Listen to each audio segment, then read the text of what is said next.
So, Glenn, it's a huge pleasure to have you chatting with us today. And I want to just like jump in and to kind of your thinking, which is both radical and practical, a rare combination.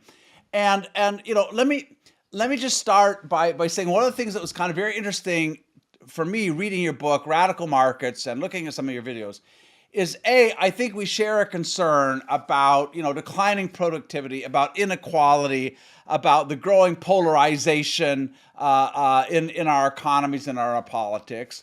I think to some extent we share a diagnosis about concentration of power. What I loved most, though, and is that I think we share a passion for thinking beyond categories. And as the great philosopher of science Thomas Kuhn once said, he said, when you're facing extraordinarily new challenges, the biggest challenge of all is escaping your categorical thinking. And we've had plenty of that when we think about left versus right or markets versus firms. So thank you so much for really in your work for pushing us to get beyond a lot of those categories. Now, let me try to sum up at least what I took away from the very core of your argument, and then ask you to kind of expand on this. Because here's what I took from your book. That your central argument is that prosperity depends very critically on our ability to combine and recombine resources, land, capital, talent, so that we get the best possible return on those. And that and we all know that's true. I mean, that's why the New York Stock Exchange outperforms every company on the New York Stock Exchange over time, because you have this allocational efficiency where it's very easy for people to divest and invest, and resources tend to flow to where people think they're going to get the best returns. But you're arguing there are all kinds of things in the economy that work against that kind of allocational efficiency, that work against ensuring that every unit of capital and talent is earning its best return, is being used in the best possible way. And one of the things that you argue stands in the way of that is property rights, and that in some sense everything needs to be for sale all the time, everywhere.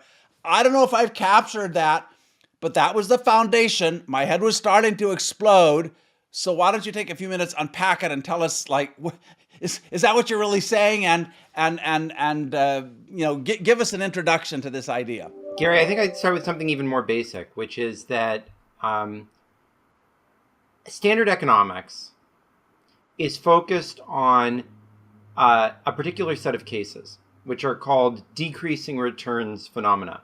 These are ones where there's crowding, where eventually, when there's too many people involved in something, adding more to it, reduces its efficiency. And under circumstances like that, which really come back to Malthus and, limits to population growth, blah, blah, blah. This, standard market mechanisms that we focus on work well.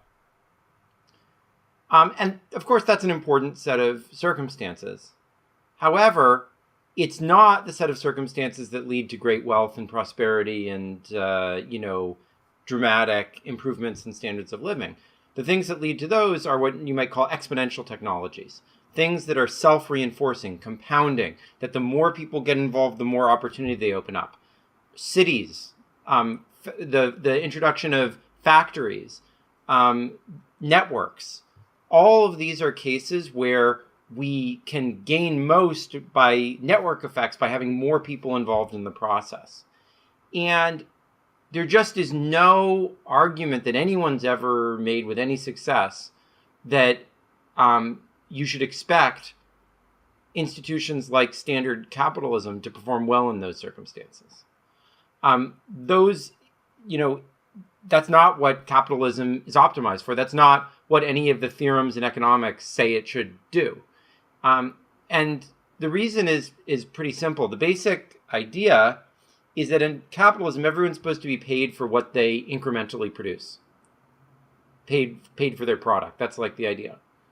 And when you have diminishing returns, when more people are incrementally producing less, then if you pay everybody out that amount they're incrementally producing, you have some left over for the firm to take as profits. Whereas when you have increasing returns, that doesn't work. If you try to pay everyone out their incremental product, you pay out more than exists.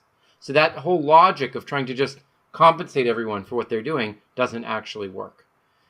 Now, the problem is that rather than trying to solve the big problem, which, the founders of modern economics, the people in the 19th century, they realized this when they sort of moved past Marxist, labor theory of value, whatever. They realized that there were these two different cases, they realized that the more important one was these increasing returns things. But they just didn't know what to do with it. They didn't have any answer to the question of how you allocate resources in that case. And so rather than saying, wow, there's this whole open field of exploration to figure out how the heck do we do that stuff, they instead said, let's focus on the case that we can solve and beat it 1,000 times into the ground, even though it's irrelevant. And really what I'm focused on doing is trying to open up that world and say, no, we can treat the way we organize ourselves the way that we treat technologies. They can be things that we just dramatically advance in. We're not even close to the Pareto frontier or whatever, to the best possible organization. We're just scratching the surface of humans' capacity to organize themselves at scale.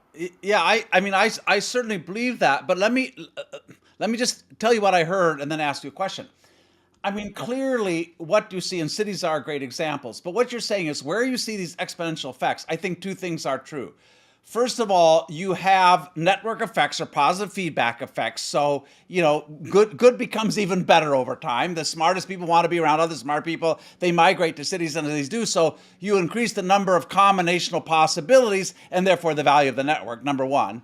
And number two, these are situations where you basically have zero variable costs. So by making more of something and sharing it, you don't reduce it for anybody else. There may have been a lot of fixed costs.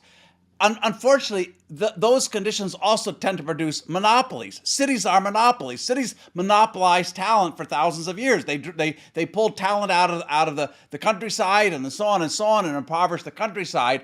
And of course, where you see this now with modern technology, whether it's Uber, whether it's Google, whether it's Facebook, or so on, you end up with these very powerful monopolies. So I understand those dynamics, and they present a lot of interesting challenges. It's interesting to me then that in your book, what you start with is what I would have regarded as the least, as the most sedentary, least exponential asset of all, which is land. So help me square that up. Yeah, well, land is the original exponential asset because it's the foundation of the city, right?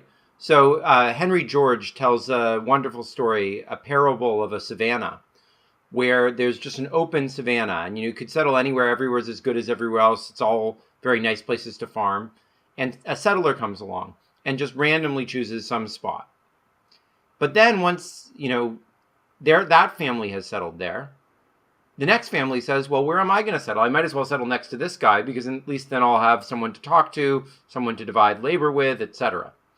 And then the next people come and the next people and the next people. And then this guy who, he could have chosen anywhere. This family could have just, there was nothing to it. They just happened to be first. Ends up owning 10 square blocks of New York City or whatever, or of St. Louis. And through no effort of their own, they become incredibly wealthy.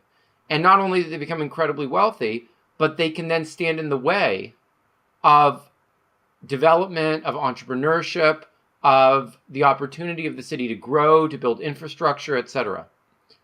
And so land is the original substrate for these types of, it's that sense of closeness.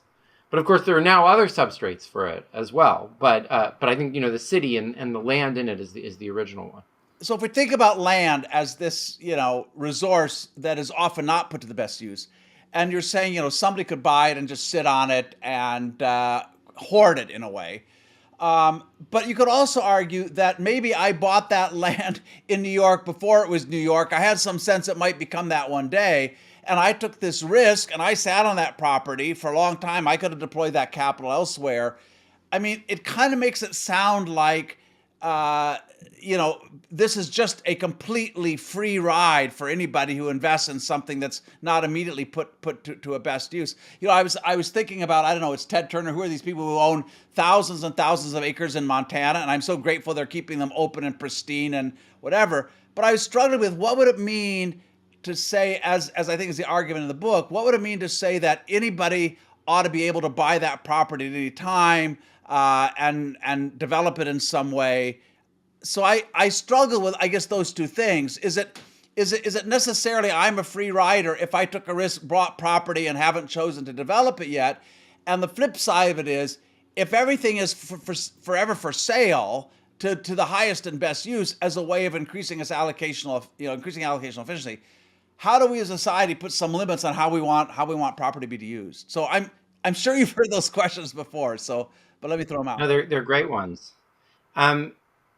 So the first thing to note is that the speculative, like the notion that I knew that this was going to be big before anyone else, and don't I deserve some reward for that, is not actually, for example, in the case of land, an argument for why we'd want you to get any reward for having had that insight.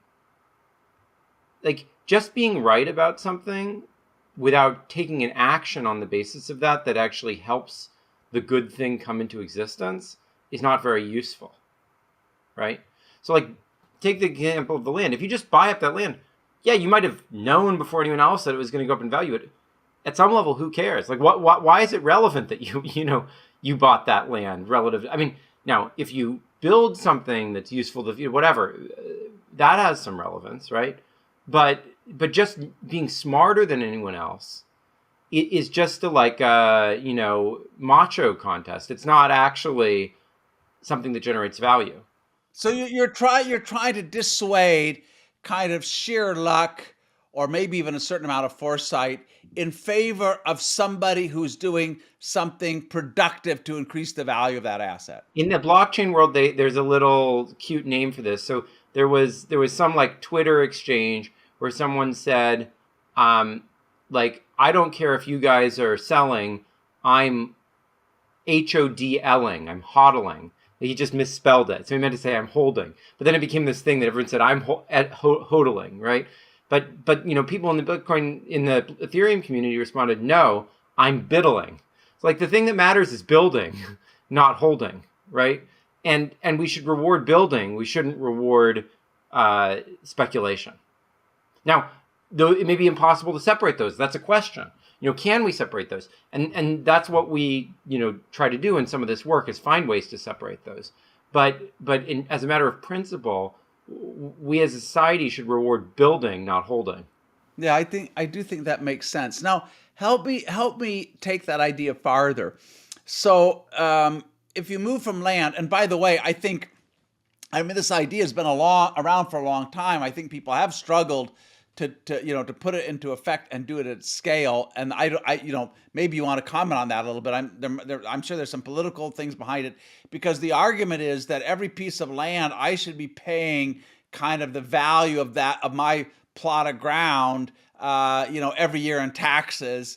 And if I put improvements on it, well, then I can keep the value of those improvements. But in a way, I shouldn't be able to extract any value just for the value of the land as it is. How does that, first of all, has that been done at scale anywhere? And then I would say, how do you take that idea and move it beyond land? Yeah. So a couple things about that. First of all, it's important to say, and we'll get to this in the part of moving beyond land, that the land tax idea itself has become a real focus for people, a real obsession. But it has some real limitations. Like, it's the beginning of an interesting conversation, but it's not, as it's often treated, some sort of religious solution to everything. Second, it has been implemented. It's been implemented at scale, and it's been implemented at scale in the places in the world that I think have been the most successful of anywhere in the world in A, promoting economic prosperity, B, achieving political comedy across usual dividing lines, and C, in adapting to some of the challenges we faced in recent years more effectively than anywhere else. So the three most impressive examples are Singapore, Taiwan, and Estonia. So maybe Um, start with Taiwan if you don't mind, yeah. because I was really taken by that example in the story. So yeah, that would be good to go deeper there. So Taiwan was, modern Taiwan was founded by the retreating armies of the nationalist Chinese, who had represented the original Chinese Revolution in, during the First World War type period, which was founded by Sun Yat-sen. And Sun Yat-sen was the father of Chinese nationalism, but he was a follower of Henry George. Like, he looked to George the way that Mao looked to Marx, and as such, written into Taiwanese constitution is the notion that the land belongs to the people in common, and that taxes should be arranged so as to extract the value of the land for the public. And that's been a core part of development in Taiwan and the dynamism that's allowed so much entrepreneurship and so much growth in Taiwan. Can you just say a moment about how that actually works in practice, Glenn? Well, in Taiwan, you have to self-assess the value of your property, and you pay a tax on that self-assessed value, and the government can take the property from you at that self-assessed value at any time. So if you price it too low, the government has the right to buy it out from you. And how often does that happen? And when it does happen, what does the government do with it? Not frequently enough, and that's one reason why in the book we advocate an even more aggressive system where private individuals can also engage in takings. And But- and so what, as you see it, or as Henry George envisioned it, what is the benefit of that? Well, I think in Singapore you see it even more fully executed, which is that they have a similar sort of a system, but the takings are much more frequent. And the government I think the land turnover rate through some form of eminent domain there is like once every 5 years for an average lot or something like that. And that's allowed the city to be incredibly dynamic, because as new enterprises come in, as new possible uses for parts of the city come in, it's constantly possible for them to recycle land that was best suited to one use during one technological stage to another use in another technological stage. And I know in your book, and we're not going to do it justice in our conversation in here. In your book, you have quite a deep and quite a subtle argument about how you balance the need for somebody to have enough confidence that they're going to invest in this piece of land and make it better. But at the same time, if at some point that land is no longer being put to its best use, somebody can buy it and repurpose it. And there's a tension there, obviously, that you talk about, in the book. Let's go though beyond land for a moment, because I'm thinking today, and it's hardly a new insight. Gary, before we go in there, let me just make Yeah. one comment, which is to say, please. I think there's a subtlety that's also not reflected in the book that even applies to land, which is that in the book it was very much like anyone can buy it, the money goes to some undefined global revenue pool.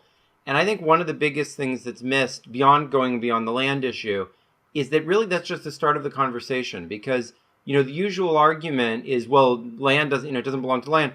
It's, the city, like it's all the stuff that's created by people in the city. But then you say, well, actually, most of the value of New York City comes from the fact that it's the main city in the United States. So should the money go to the city of New York? Should it go to the state of New York? Should it go to the United States in general? Should it go to the world because it's the center of global you think of Singapore, it's like everyone's like, Singapore's so great. Well, it's true, but it's like also on the Strait of Malacca, which is the choke point for global commerce, especially between the U.S. and China. And it's like, if the whole U.S.-China thing had never happened, there's no way Singapore would be in the position that it's in, right? So you see what I mean? Like, the whole perspective is, it's really just the start of a conversation of where that value actually accrues. It's just noting that that's a case where it's particularly clear that it doesn't mostly accrue to the individual owner, but it doesn't actually say positively where it does accrue. And once you realize that actually land is really just reductio ad absurdum, illustrating a broader point, rather than actually being the thing itself. You know what I mean? So let's not get let's leave land behind then for a moment, not get hung up there. Although it is a very interesting, and I urge anyone that's interested, like dive into the book, understand this, read a bit of Henry George. It's important to understand the thing behind this. But obviously today, Glenn, in our world, most of the value of property is are not real assets. It's algorithms, it's brands, it's intellectual property, it's patents, and so on. So, how would you, and of course we see these powerful monopolies that kind of, have deep patent reservoirs, have all these customer relationships, have all the stickiness of the social media connections, have all the network effects. How do you think about, how does your idea of radical markets start to apply where the asset is not capital but something else? Well, first of all, there's quite a few. So first of all, it's important to understand that despite all the immateriality of our modern economy, land is still a very, very large chunk of all value. And actually, it hasn't substantially declined in recent years. We've seen a huge run up in land value. So there's constant predictions that we're going to like dematerialize into cyberspace and people will be scattered around everywhere. And yet more and more opportunity, maybe until the pandemic, maybe the pandemic will change it, but more and more opportunity has actually been concentrated in a few places with very problematic land policy. So I wouldn't discount the land issue on its own. But in many ways, I focus much more on the other issues. That's why I'm in a tech company. That's why I'm very much in the blockchain space. And there's a whole range of types of digital and intellectual assets to which the ideas can directly be applied. They can be directly used for intellectual property. They can be directly used for spectrum, which is another land-like right, but which is very relevant in the digital space. They can directly be used for cloud instances, which is another important asset at the moment. But then you start to get into domains where their relevance is more complex. So you think about something like data. I don't think these ideas in particular are directly relevant to data, and the reason is that data are naturally properties of social interactions rather than of a piece of property or something like some asset. Like my mother's date of birth is also my mother's date of birth. So that data is a property of how we stand in relationship to each other. It's not a property of some external object, right? And governance there, just as in this other case, depends on recognizing sort of the fundamentally social nature of the value creation. But it needs to sort of be baked into the, governance of the use of it rather than just how the value accrues and how one's able to take the asset or something like that. So then, I mean, I know one of your recommendations, and it's something that I raised, I don't know, a decade ago, when it first became clear that our data was being used to create economic value. And I wondered, like, why there wasn't an intermediary that would hold our data in some kind of a vault and we could monetize it and sell it and so on. But of course, by the time I had that insight, Google is 10 years old and like there's no way back. So, one of the things that, you kind of point out in the book is how concentrated power is in most of these industries. And indeed, you could argue that the goal of every capitalist is to create a monopoly. And whether that was, oil or railroads or automobiles or telecommunications or social media or software and often, capitalists have been very good at doing that, and then the government sets in. So is there anything, and now we have probably more industrial concentration than we've had in 100 years, immensely powerful corporations with enormous political influence. So what in your proposals, Glenn, would help us kind of deal with that and kind of resist? Because what I sense in your writing, and I would agree with, is this kind of strong decentralist ideology that, centralized power and decision making, central planning is often not good, crony capitalism is not good. What in the way you think about radical markets might help to unwind that at a macro level and then maybe we can dive inside individual organizations and think about the application there. But I'm thinking right now at the macro level, where we have more concentrated power than we've had in a century, are there some ideas here that might give us a new way of thinking about how to deal with that? Well, fundamentally, I think that the understanding of the last several hundred years and what's led to progress in our political economic system is missing some really, really important elements. What really happened is not, quote, the unleashing of capitalism in the Manchesterian, rugged individualist sense of capitalism. Instead, what has actually happened is to the extent that we've succeeded, is a continuous process of encouraging, through often multi-sectoral efforts involving universities, governments, and business, the creation of new places for us to interact, new ways for us to have economic systems. And then often those are, because of the capitalist features of the system, monopolized. But then there's usually some, again, multi-sectoral process of turning those monopolies into things that are democratically accountable to the participants. And only then is the value coming from that able to actually spread and lead to widespread growth. So you see that with really the birth of industrialism. Where does it come from? Well, you've got people leaving the countryside, coming into cities. And initially those cities are, more or less some kind of feudal fiefdom of some lord. But that doesn't really work well, because the lord then extracts all the rents and, stagnates progress and whatever. So then the cities become republics, that are governed by their members. And then they're able to grow, and then they're able to provide sewage and blah, blah, blah. And so then you have now the emergence of like factories. And initially these factories are just, pure capitalist enterprises. But pretty quickly you realize, well, then the capitalist treats everyone like a machine. People aren't actually able to be creative. They aren't able to have agency. They aren't able to advance in their careers. They're kind of like slaves. And that's actually not productive, right? And so then labor unions emerge to allow for that input, for that creative response that actually makes those sites of real, industrial progress. And you've got similar things that happen with utilities and with et cetera, et cetera. So I think that we've sort of told ourselves the wrong story about the past. And as such, we see the path to the future incorrectly as well. It is in the nature of, simplistic capitalism to lead to these types of hierarchical monopolies, which are actually themselves opposed to the spirit that capitalism imagines itself as having.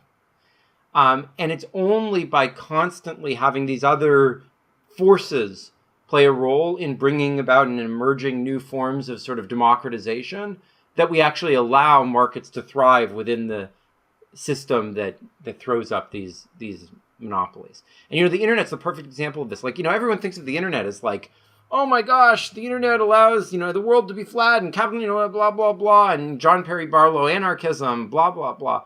But actually, the internet only emerged from a concerted set of efforts by governments, universities, and businesses to sort of overcome their differences and create an even playing field, which allowed for that kind of decentralization, even if for just a very short period of time, to emerge. And it's by forgetting those origin stories, forgetting the active democratic engagement that it takes to create decentralization, that we constantly allow decentralizing technologies to fall into centralization again. Yeah, and I think you're right. We end up, and I have to tell you, economists have some responsibility because they love dividing the world into highly simplistic categories and pretending that's reality. But we have tended to do that. I mean, I hear people talk about free markets as if there's some kind of free market fundamentalism. Well, I don't actually know many economists who would believe that, right? I mean, markets work when they have structure around them and regulation around them, and and so we have this indictment now of capitalism, because it's been poorly managed, because we've let it escape kind of the boundaries that we need to put around it. It's a little bit like when you're a parent raising a kid. The natural state of human beings is selfishness, right? You see it in every 2-year-old, and parents spend the first 18 years trying to help their kids be other-centered and learn how to channel that selfishness. It's not like you just like grow up wild like a flower. And so we kind of profess like shock when capitalism, absent any kind of constraints, amplifies the worst of human tendencies. And then we say, well, the problem is capitalism. But to me, that's a little bit like blaming sex for STDs, porno addiction, and unwanted pregnancies. I mean, the solution is not celibacy. Probably the solution is like, how do you treat sex in some kind of responsible way? So I'd be interested, and then I want to turn it over to Michele. Like, how did we let this thing get so out of balance, right? Because you're saying, if you go back and look at the origin story of the internet and so on, we did have rules around it. We had boundaries around it. But for some reason, we're now in a place where there are millions of people who believe the system no longer works for them, and that those boundaries are no longer effective in the right way. Well, I think boundaries and constraints isn't quite the right way to think about it. And I, in fact, think that language traps us, because what we actually need is an acceleration of progress in governance to match the acceleration in progress of technology. Albert Einstein once said that if the organizing power of man had advanced as much as his tools had, that we would all have easy and carefree lives. But that as it is, we've put razor blades in the hands of 3-year-old children. And I think that that's fundamentally the problem. The problem is not that we don't have enough constraints on the process, but that we don't have enough progress in our ability to identify the challenges that stand in the way of further development, including the potential destructive effects that development can have without being channeled correctly and overcome them. One quick question then, because I know you've written about this, because I 100% agree. Particularly with technology, what you have is the pace of evolution in technology is so much faster than the pace of evolution in how we govern, how we create public policy, how we come to agreement on things, which is why we're always trying to close, the barn door after the whole horse is bolted. And Europe years later, says, let's do something about data privacy, and we're kind of behind that in the United States. So what would be your idea about how we accelerate, as you said, the kind of public policy priority shaping apparatus so that it can somehow keep up with the pace at which technology is changing our lives and will continue to change our lives? Well, I think that if you think about what democracy is, I think that there's fundamentally 3 elements, and none of them we've really figured out a good way to scale. One is compromise, the ability of different people, many people, to come together, give up on the things that are less important to them, and get the things that are most important to them. Deliberation, the ability of people to have a conversation at scale, to understand all the issues that other people are working with, and to try to identify solutions that are out of the box and that honor everyone's values better than the things coming in. And pluralism, the notion that even in spite of that, we're going to disagree with each other. There's going to be differences among us. And those are not things to be, those are not problems. They're actually sources of energy and strength for us that we can harness to find good things in the future, and that we should actually acknowledge and celebrate even as we try to work across them. And I don't think we've been good at scaling any of those things. So let me give you illustration. So how do we make compromises at scale? We only do it through hierarchies. We elect people to do the same thing that we would do if we were in a New England town hall meeting with each other. We haven't actually found a way, other than just pushing it off to someone else, to engage with each other at scale. So we can't really deliberate at scale. We haven't figured out how to do compromise at scale. We know that standard voting, all it does is let the majority rule. But the majority ruling is not compromise. The majority ruling is the opposite of compromise. It's just giving one side victory, right? And we haven't figured out how to do pluralism. We have this idea that there are states and that, we represent the states and we have federalism by states. But like, states are not the main divide in our society these days. We have divides over race. We have divides over location.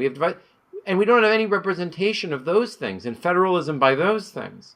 So we haven't figured out how to do any of those things. But, we now have solutions to those problems. Yeah, but you have a few thoughts on how to do that. So maybe give us a thought or two, and let's maybe, Taiwan, I think, is again one of the examples you use of where they're using technology, have a more open deliberative process to hear more voices. Take us through an idea you have of how do you scale that up in a way that clearly is not happening right now in democracy. Well, I'll give you a quick example of each of these. So on the case of deliberation, one of the amazing things that natural language processing allows us to do is to take a large number of statements and summarize them down to a small number of statements that are digestible. And what they've done in Taiwan is use that to facilitate deliberation at scale. And that might sound magical, but that's what happens on Wikipedia every day. People work together and they actually produce relatively concise, readable outputs that are part of a collective deliberation.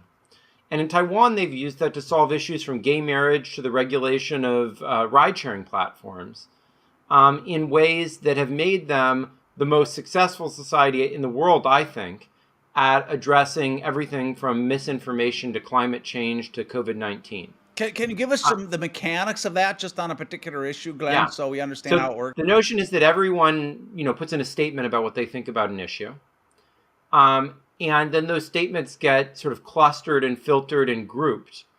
And then synthetically out of that come a small number of things that everyone can read. Without any hierarchical, without anyone, this person's the representative of this, it just comes out of the natural language processing.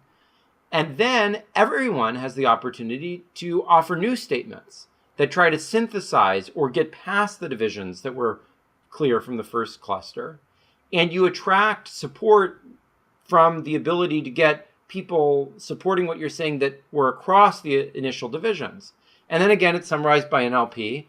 And you see, so you can actually have a thoughtful democratic conversation at scale using these tools. So sophisticated sentiment analysis. And okay, so that was case one, right? So how do you extract the point of views, right? How do we do compromise at scale? Again, something they're doing in Taiwan. The notion is that everyone can be allocated a budget of credits to vote on issues or on statements, but that the more credits that you put on a given issue, the more expensive it becomes to put more on that issue. So that you're forced to temper your extreme feelings, even as you're able to express them. So that's what creates this sense of compromise. When you say it costs more, do I get a particular number of credits? And, yeah. Let's say you get 100 if I use credits. one on one issue to have the same impact on the next issue, I have to give more? How does this work? On that issue, so you can have impact on another issue for just as cheap, but if you want to have more impact on one issue, if you want to be more extreme, then it becomes increasingly expensive. Yeah. So an escalating curve there. All right. Yeah, exactly. Yeah. Very interesting. So that's called quadratic voting, and that's a way of doing compromise at scale. And then pluralism at scale, I think fundamentally is what social networks can allow us to do. Because the thing is, when they set up the U.S. Constitution, they set up the states or whatever. But like that's very static. That's a snapshot of like what might have been the issues and the divisions in a society at one moment. But social networks give us a dynamic sense of what the divisions are. And so far we've used social networks to trap people in filter bubbles and so forth. But we could have the opposite approach. We could actually encourage. What does the Senate do?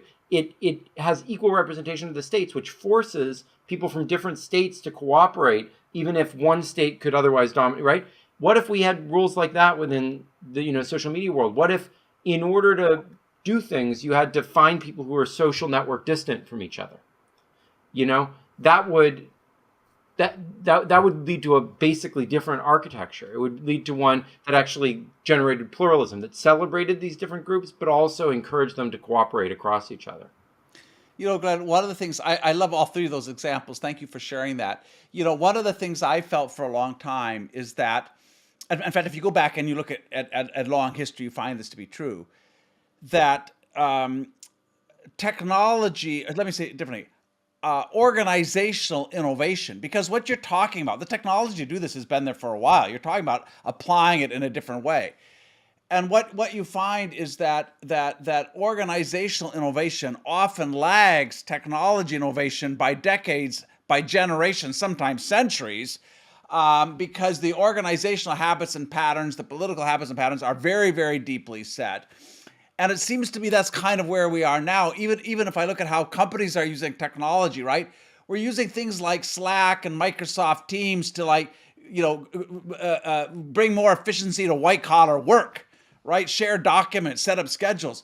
We're not thinking about these technologies to fundamentally change the way like who has decision rights, how do you allocate resources, who gets to set strategy, and so on. And I think so. As you think about this, you look at you talk about Taiwan. It's more or less monoculture. 20 million people, 25 million people. It's not a huge country. Talk us a little bit through how we go from here to there, and let's stay in the sphere we're talking about now, more democracy, public policy. We'll have another conversation and go deep into the corporate world. But what is the hope of organizing to make this happen when you have so much invested in the existing model, right? It's not that these new models are so difficult to get your head around or impossible to think about, but it's sure hard to build a coalition that will actually do it. Well, I think that Taiwan's a great example because while it's very easy to think like, Asians, monocultural, they all just get along with each other. The reality is that Taiwan has a lot of the same types of ethno-cultural / political divisions that beset the United States. There are actually several different ethnic groups there that represent different waves of migration to Taiwan. And those line up with both economic and with political divisions in the country. And the moment that really sort of got past those divisions was a moment of conflict with mainland China, which came in 2014 when there was a trade deal that was going to be passed that would have allowed the Chinese tech stack to sort of pervade Taiwan. And there was a protest movement that actually occupied the national legislature, not so different from our January 6th moment. But using some of these tools for consensus, deliberation, and pluralism at scale, they were able to channel that moment rather than to be one of division into one of unity that was actually accepted by the government, to the point where the government appointed members of that protest movement as reverse mentors to its own ministers. And then the new government came into power and brought those people in as the actual ministers. And I think that it's often in these moments of threat where we see our values, where we see that they can't continue the way that they've continued, that we have a chance at real change. And I think the Taiwan story is actually directly relevant to us on those lines because, the story of what's going on in Taiwan is one of the few things that I think could really unite people in, say, the United States around this type of innovation. Because everyone's afraid of the PRC. And at the same time, the digital minister who did this is one of the first transgender political leaders in the world. So it really brings together the concerns of the right and the left and the focus on democracy, et cetera. So I think there's a real chance that story can light the way for many others, and that it's not quite as exceptional as it sounds. As we might first think. Well, I love that story, Glenn. And there are a couple of things I take away from that. First of all, you do need a kind of existential threat in a way. And if you're paying attention to politics right now in our country, like it seems I don't want to say it's existential, but we're kind of at each other's throats, more polarization. So if there's a time to try something different, now would probably be it. The other thing, and maybe you could go deeper on this in the story for a moment, because as I understand it, what happened in Taiwan is they launched this new kind of deliberative process in parallel with the existing political process. It wasn't like we're just going to, throw one thing out and try something else. they were using this to debate issues, to bring thoughts together. Existing agencies and ministries could then bring the most popular or the ones that had a lot of support into the formal political process. But this was a kind of parallel set of experimentation, just like an open source. Somebody can fork the code, you can try something else. So am I misrepresenting it? How do they manage kind of the risk of allowing this new thing to gain credibility, for people to have confidence in this, without kind of blowing up what was already there? So one of my favorite thinkers, Hannah Arendt, has a wonderful book called On Revolution. I've read it. In which she distinguishes between the American and the French revolutions. And she says that, the thing about the American Revolution is that they established legitimacy before authority. Whereas in the French Revolution, they established authority before legitimacy. In the American Revolution, there were practices of local democracy built up over long periods of time, and people saw them working better than was, the rule from Britain. And so then they said, let's throw off the rule from Britain and empower the thing that's working, right? Whereas in France, they said, we don't like this. We're just going to lop off the head and let's see what we can put in its place, right? And Audrey, the digital minister of Taiwan, calls herself a conservative anarchist, which is that she believes in allowing these different possibilities to emerge, but through their legitimacy on the terms of the existing system, not through some sort of violent upheaval. And I think that's the way that, real lasting valuable change takes place. Yeah, I mean, that brings kind of full circle to where we started about kind of, getting beyond categorical thinking, because, I've had this thought, Glenn. I mean, as most of all a pragmatist, watching left and right kind of demonize and destroy each other is deeply disconcerting, because I believe there's truth in both. I mean, a conservative would say, embedded in our institutional arrangements, organized religion, family, constitutional government, whatever those things are, school systems, embedded in that is a lot of hard-won wisdom around how you order society in ways that are effective. Having said that, it's easy for conservatives to venerate the past and fall in love with it and try to preserve things that are not working anymore or very unequal. Progressives on the other hand, kind of, I think, often have this utopian view about the perfectibility of human beings, but are driven by a genuine things need to be better. These inequities cannot stand. But if conservatives venerate the past, I think sometimes the progressives vandalize the past. But there hasn't been, and it seems to me there's a lot of people who profit in some ways of keeping us at each other's throats. What you're describing here, what Taiwan has done, is a way of creating a new commons where these things can be debated and addressed in subtle ways with both viewpoints represented, rather than having us behind the barricades, throwing metaphorical or real bricks at each other. Well, I think it's even beyond that. I think that, to me, the essence of pluralism is to say that not only do we need to transcend these divides, that's not actually the point, but that these divides are actually sources of strength. That's actually how we get to good solutions, is by dealing with these different perspectives. Because I think one of the deepest truths in conservatism is pluralism. I think conservatism believes profoundly that no, it's not just the state. It's not just the this or that. It's all of the complexity that is built up over that time that's valuable. And I think that's absolutely right.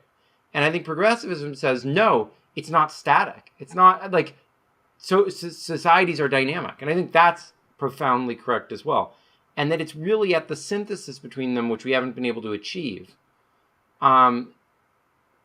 that we have the possibility of something different. It's like in seeing the complex but dynamic system that is the world, that we actually have the chance for both the most rapid progress and the deepest pluralism. So your recommendation, if I'm understanding it, and again, we haven't done justice to this today. Please, read the book Radical Markets. Dig into. We'll put up links. Dig into Glen's thinking. It's very, very useful. but is your way forward, as you think about the example of Taiwan and using technology to kind of have this deliberative democracy in a different kind of way? Is the starting point that we should be trying this at the level of cities or counties or local government, and we see what works and scale it up, or what's your vision of the way forward here?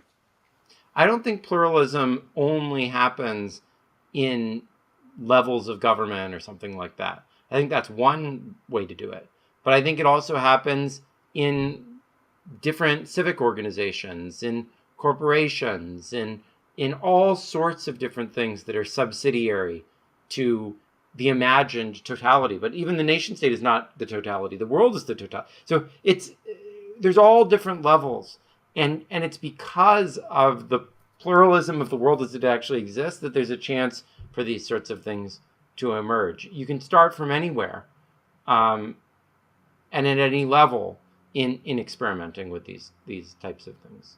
Yeah, well, that's certainly our view as well. That complex, deeply entrenched systems do not start with some big grand redesign from the top. It starts with experimentation and people willing to try things. Glen, we've left a lot, that we wanted to cover today, and we've run out of time. I'm hoping you'll be able to come back and we can dig into how all of this applies for how large corporations are run, how large organizations, institutions, public and private, are run, which are, as we would argue, often inertial, often incremental, in many ways inhuman, and we need a revolution in how they're organized as much as anything else. And thank you for pointing us back again to this possibility, this need to be deeply imaginative about how the way we organize human beings together. So deep thank you for those thoughts. We'll provide the links, and we hope we're going to have the chance to talk to you again and go deeper. Looking forward to it, Gary. Really fun conversation. I hope you're enjoying the conversation. And I just wanted to take a moment to thank Hire for underwriting the costs of producing this interview. Hire is the world's leading appliance company and also a global leader in the Internet of Things. For the last decade, Hire has been leading a remarkable revolution in management. It has proven that even the largest, most complex organizations in the world can be entrepreneurial at their core. Now, back to our conversation. Well, hi, everyone, and welcome to the New Human Movement. Today, Gary and I are continuing our conversation with Glen Weyl, who is the Microsoft's Office of the Chief Technology Officer, political economist, and social technologist. I think I got that right. Octopest, which is, I think, the coolest corporate acronym out there by a mile. So kudos on that, Glen. And in that role, Glen advises the company, Microsoft, on the future of technology in relationship to political and economic change, and he manages a research group focused on fostering a vision of technology that supports collaboration rather than centralization and automation. And Glen is the co-author of a very influential book he wrote with Eric Posner in 2018 called Radical Markets. And the book has inspired a social movement called Radical Exchange that convenes people of all kinds, art activists, artists, entrepreneurs, and researchers who are all keen on using information technology and market mechanisms to create a more rich and more equal society. So, Glen, welcome back to the New Human Movement. Thanks for making the time to talk to us again. It's an honor to be with you guys, and thanks for the kind introduction. Well, let's get going. And Glen, maybe we can talk a little bit about the kinds of problems you and other folks at the Radical Exchange are really passionate on solving. And if I remember the premise or the mission statement of Radical Exchange, it's to, quote, modernize and innovate the basic institutions of democracy and markets. So can you tell us a little bit about that? Unpack the premise. What does modernizing mean, right, in this context? And why is this a pressing problem? So Albert Einstein once said that if the organizing power of man had kept pace with his tools and weapons, that we would all have carefree and happy lives. But that as it is, we've put razor blades in the hands of 3-year-old children. And I really think of that as kind of an epigraph for all the work I do. I think we need to accelerate the pace of innovation and governance to match the pace of change of the tools that connect us. We need ways to extend to a global scale with millions of people the type of richness that we have in, small communities and groups that are smaller than the Dunbar number, et cetera.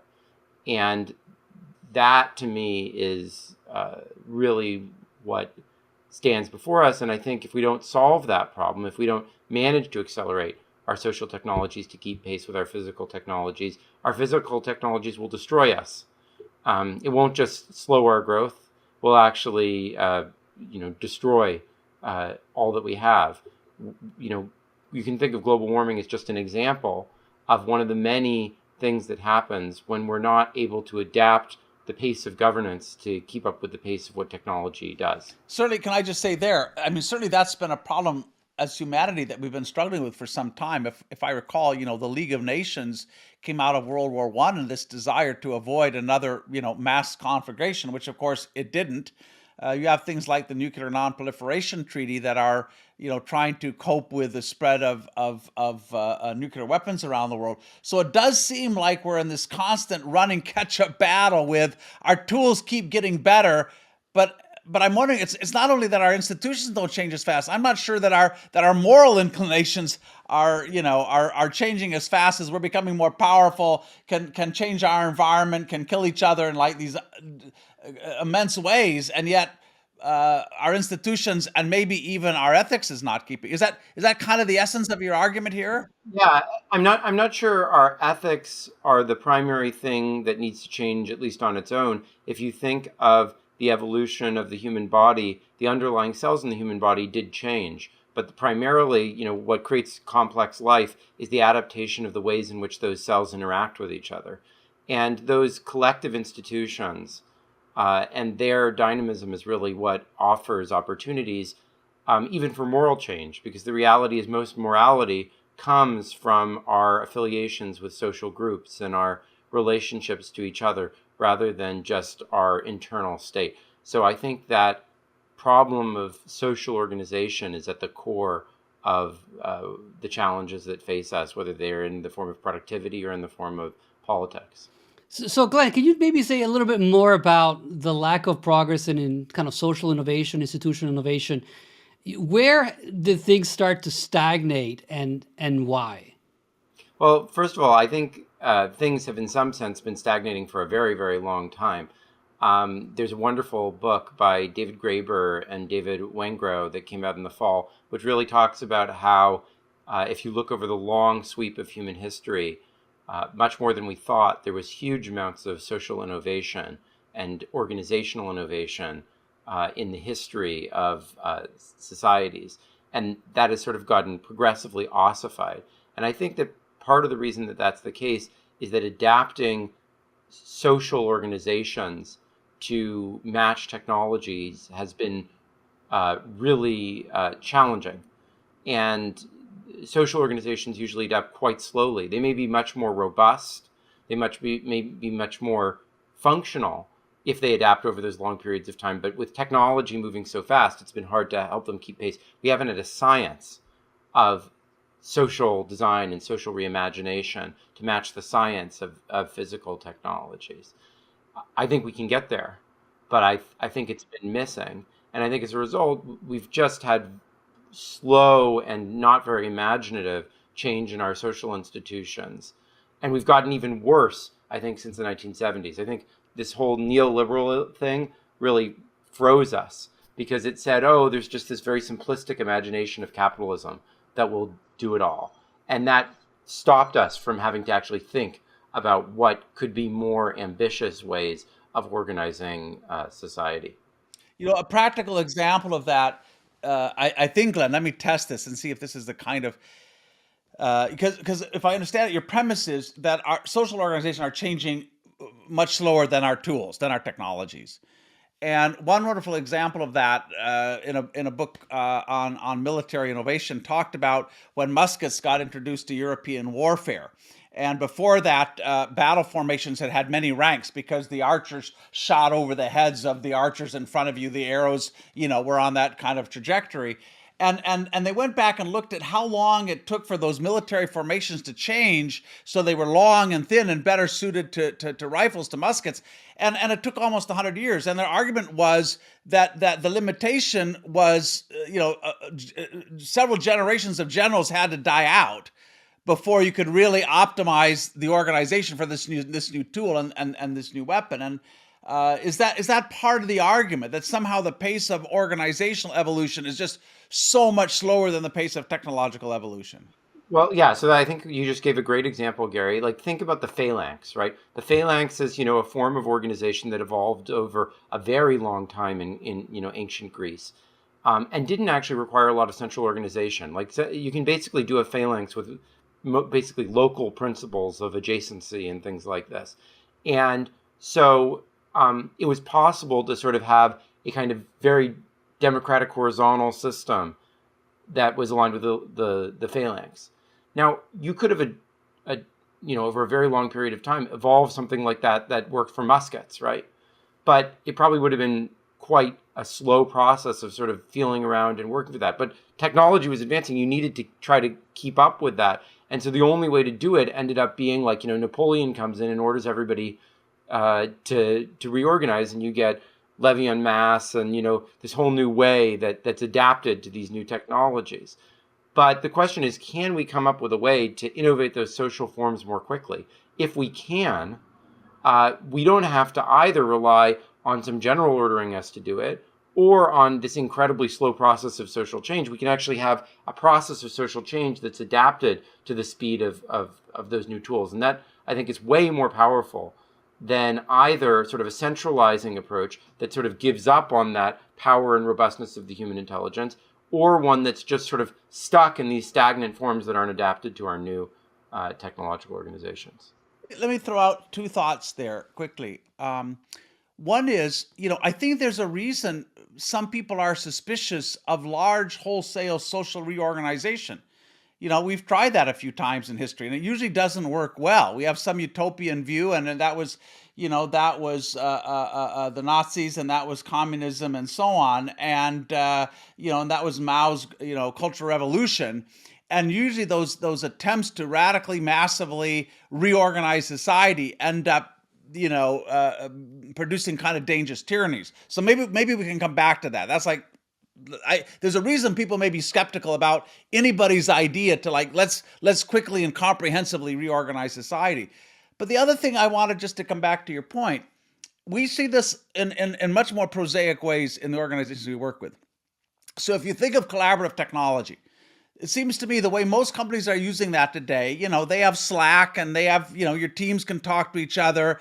They have Microsoft Teams. Basically, we're using those technologies to do for the productivity of white collar teams what Microsoft Office did 30 years ago to individuals, right? So we'll connect people, and they can share some ideas. They can, schedule calendars. They can share documents. They can have meetings. Very few companies have used this technology, for example, to crowdsource strategy, to go to the whole organization and say, what's your point of view about who we should become? And it seems that the real sticking point maybe here in social evolution is not that we don't have new ideas, not that people don't have ideas about how we change our organizations, but you have a very deeply entrenched power structure who's not necessarily that interested in decentralizing, in democratizing, in giving up their prerogatives, and that may be the break on this. So, one, there may be a reason people are a little suspicious of this, and number two, if this isn't happening, how do you deal with the entrenched power structures that are quite comfortable with, the way society works right now? And is the only way to change them is something that like ends up being kind of a revolution and fairly bloody. So first of all, I think it depends a lot on what type of social change you're thinking of, and in fact, whether it's the right direction or not. So I think the right direction of social change is profoundly pluralistic. It's not totalizing. It doesn't have a single view. In fact, it's quite the opposite. It views the diversity and sort of emergence of human organizations as precisely the things that need to be optimized for. And that vision, unlike some of these others, naturally has allied to it a theory of change that's very scale. It can start very local. It can start very large. It can start in between, and that's probably its perfect spot, right? And because it doesn't think that there's one system. It thinks there's many systems and many layers, and wherever you start, you can make that organization more productive by using these things, and that helps get around a lot of the problems that you were just describing, Gary, because you don't have to stop at the top of the organization and have a single point of bottleneck. You can start wherever there's a creative person who wants to experiment with things, and practices can spread from there based on the efficacy of the organization that's created that way. But Glenn, you mentioned the fact that there's a paucity of vision, or we don't really have many alternatives. But at least when it comes to organization, at the level of like an individual firm or nonprofit, doesn't have to be a for-profit enterprise. Ideas about lateral, flat, lateral, community-driven, networked organization has been around for 50, 60 years. There were bold visions of technology-driven decentralization and peer production and so on, advanced by Eric Raymond and a lot of other people in the early 90s, right, who were already foreseeing what technology would allow us to do. And every generation seems to kind of discover these truths. And then, but I'm not sure that they're acting upon them. So, going back to, I want to press you maybe a little bit more on what Gary was saying. Is it that we don't really know what some of these answers are? Is it that the tools themselves have so far proved rudimentary and therefore they're not very practical? Or is it that the people at the top of the pyramid, given the fact that all these ideas are profoundly countercultural and anti-authoritarian, are just able to co-opt them, to marginalize them, or in a way to hijack them and make them tools of centralization and in greater authority? I do think there are fundamental limitations to the things that have been developed so far. They're not like these. Almost none of the things that you're describing actually have the same relationship to social science theory that the technologies that we use have to computer science theory, or the physical tools we have to physics. They're not actually in any sense optimized or derived from and sort of formal systems that allow some sort of scalable, reproducible, that's not what they have been. They've been interesting thinking and experiments from a much more bottom-up perspective, or at best, they've been sort of people who are not sort of really like social science, quantitative, thinkers trying to feel around these spaces. They've been great. I love their work. It's been a great inspiration, but it's not the sort of thing that like you could run on a blockchain or whatever. It's more some set of practices that all sorts of people have to learn huge amounts about and invest in order to and sort of get indoctrinated, whatever. They're not these just. It's not like a game that you can play or a algorithm that you can run. And I think we need things that have that value set. And I think there's also some things sort of a little bit missing from the way that those values are constructed philosophically, but that we can talk about. But overall, I think they're in the right place. But then you need to actually say, like, okay, if the market is the optimal mechanism in this very particular set of circumstances that don't really correspond to the world that we live in, what are closer to optimal mechanisms for the actual situations that we live in? And that just hasn't. There's nothing like that really out there. Can I just jump in? I think that's true, but I also throw out a caveat, or let me start with a caveat. I mean, clearly, social innovation is way more difficult than technical innovation. First of all, you got bits and atoms don't ask you whether you want to experiment on them. They you just you write code, you try things. If you want to do social experimentation, you have to have the permission of your subjects, and there are a lot of ethical issues involved in doing that. So certainly, just technically, it's not as simple. And you have a lot of people today doing behavioral science research, but they're doing it, in laboratories with willing subjects, and they're not often experimenting with more complex social systems, which just is like an order of magnitude, I would argue, more difficult to do than writing code. Having said that, Glenn, where it seems to me like you're making a very powerful argument, and Michaela and I would agree, is that we really haven't had any, we there's no market for social innovation, for social experiment. There's no way of encouraging people to do this. There's no way of sharing those ideas globally, seeing what's working, what's not working. We've tried to do this inside of certain organizations, but it does seem like this problem of innovating at the institutional level, we really haven't put our minds to how to scale that up. And it's always going to be difficult, but how to do it in a more disciplined way, simple hypotheses, localized tests, sharing the results, learning together, leveraging up. It just, the kind of big science that you see that did the Human Genome Project or did Large Hadron, it just doesn't seem we brought that kind of energy and thought together around how we evolve, our institutions. Well, let me say a few things about that. So the first one is to really agree with your last point. The attitude that I usually get to social innovation is either that it's trivial or that it's impossible. And often people toggle back and forth between those two things in the same sentence. They'll be like, oh, there's nothing. I mean, like some voting, whatever. That's some like little trivial, like whatever. That's not a real science problem. That's just, or they'll say, oh, but that'll never change. I mean, that sort of institution is complete. I mean, that's just like, it's worthless to do. Like the attitude that, no, it's hard, but it requires, but with, a good investment and a good amount of work, we can actually make major change. That's the attitude that we need to get to, because you'll never make important progress on anything if you have the attitude that it's completely out of your hands. It's either completely fixed or it's trivial. It's only if we make concerted and coordinated investments that we have a chance of making that social change. Doing so, however, requires what I would call a different fundamentally approach to experimentation. Even in your language, you talked about sort of randomized controlled trials or whatever. That's not the right way to think about social innovation, I don't think. The right way to think about it is experimentation with rather than experimentation on. In experimentation on, you view the things that you're experimenting on as kind of passive. You know what you want to measure. You go into it, you try to control as much as possible. And that's the way that most social science experimentation works. That's the paradigm people have come to. That's A/B testing. But real social innovation doesn't come from that. Real social innovation comes from experimentation with. And by the way, that's true for most physical technologies, because what really matters about physical technologies is the way they integrate with social systems.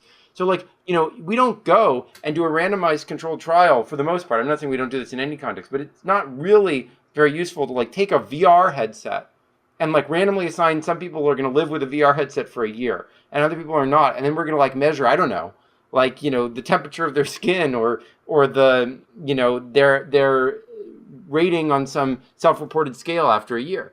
Nobody knows what people are going to do with VR headsets, and they're going to create things for it anyways. And that's going to be part of what's interesting. Experimentation with is a process where there's a circular relationship between the innovator and the participants, where that's a relationship of much greater equality. It's not like I'm just going to measure some thin thing from you. You're actually going to speak back to me, and then my next iteration is going to come from the process of having worked with your community, and it's going to spread horizontally rather than to the experimenter and then out through. I would add to that, Glenn, because I 100% agree, and I think that's been a limit. Not that it doesn't have its value, but that's been a limit of a lot of behavioral science research, the experimental research. It is in kind of a laboratory, and it's mainly aimed at characterizing behavior or characterizing a system, right? Most famously, all the work that's been done to understand kind of our intellectual biases and so on, and you can do that. But the kind of innovation you're talking about is not simply innovation to characterize, it's innovation to change. It's focused on invention, not simply on understanding. And I can tell you within the business school world, almost none of that is going on. Literally, all of my colleagues working in business schools all over the world doing all of this research and all of their academic journals, a tiny, tiny fraction of that research is actually what you would call kind of experimentation with, innovation with, design to test new methods, new tools, so on to see what works. It's just like we can come back to why, but it's basically not happening, which is like kind of insane. Yeah, and let me come back as well to is it easier to technologically innovate versus socially innovate? And I think in some sense, for the reasons you said, yes.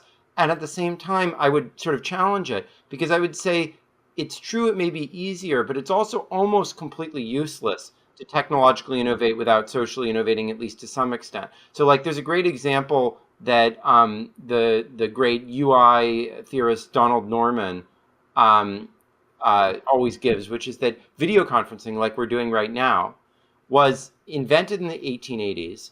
It was first demoed in the 1920s. It was first commercialized in the 1950s. But and actually, his book ends before this even comes. He says in his book, and it has never really gained broad adoption. It finally did as a result of a pandemic, not as a result of any technological advance, because of a social fact, right?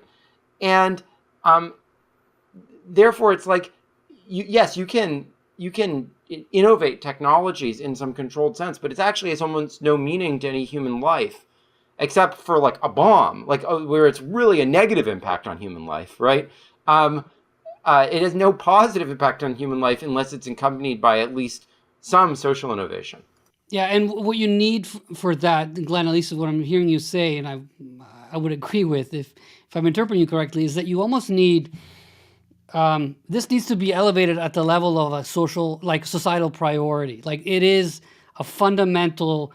This is what limits the performance of our society is sort of our institutional architecture, the degree to which we innovate, and we just need to all focus on that. I mean, I think at least the most salient example of that in recent history, at least when it comes to innovation within firms, in my mind, is a scientific management that during the progressive era, where Taylor had done a few experiments, Frederick Taylor, and it kind of seemed to work, but it wasn't 100% sure.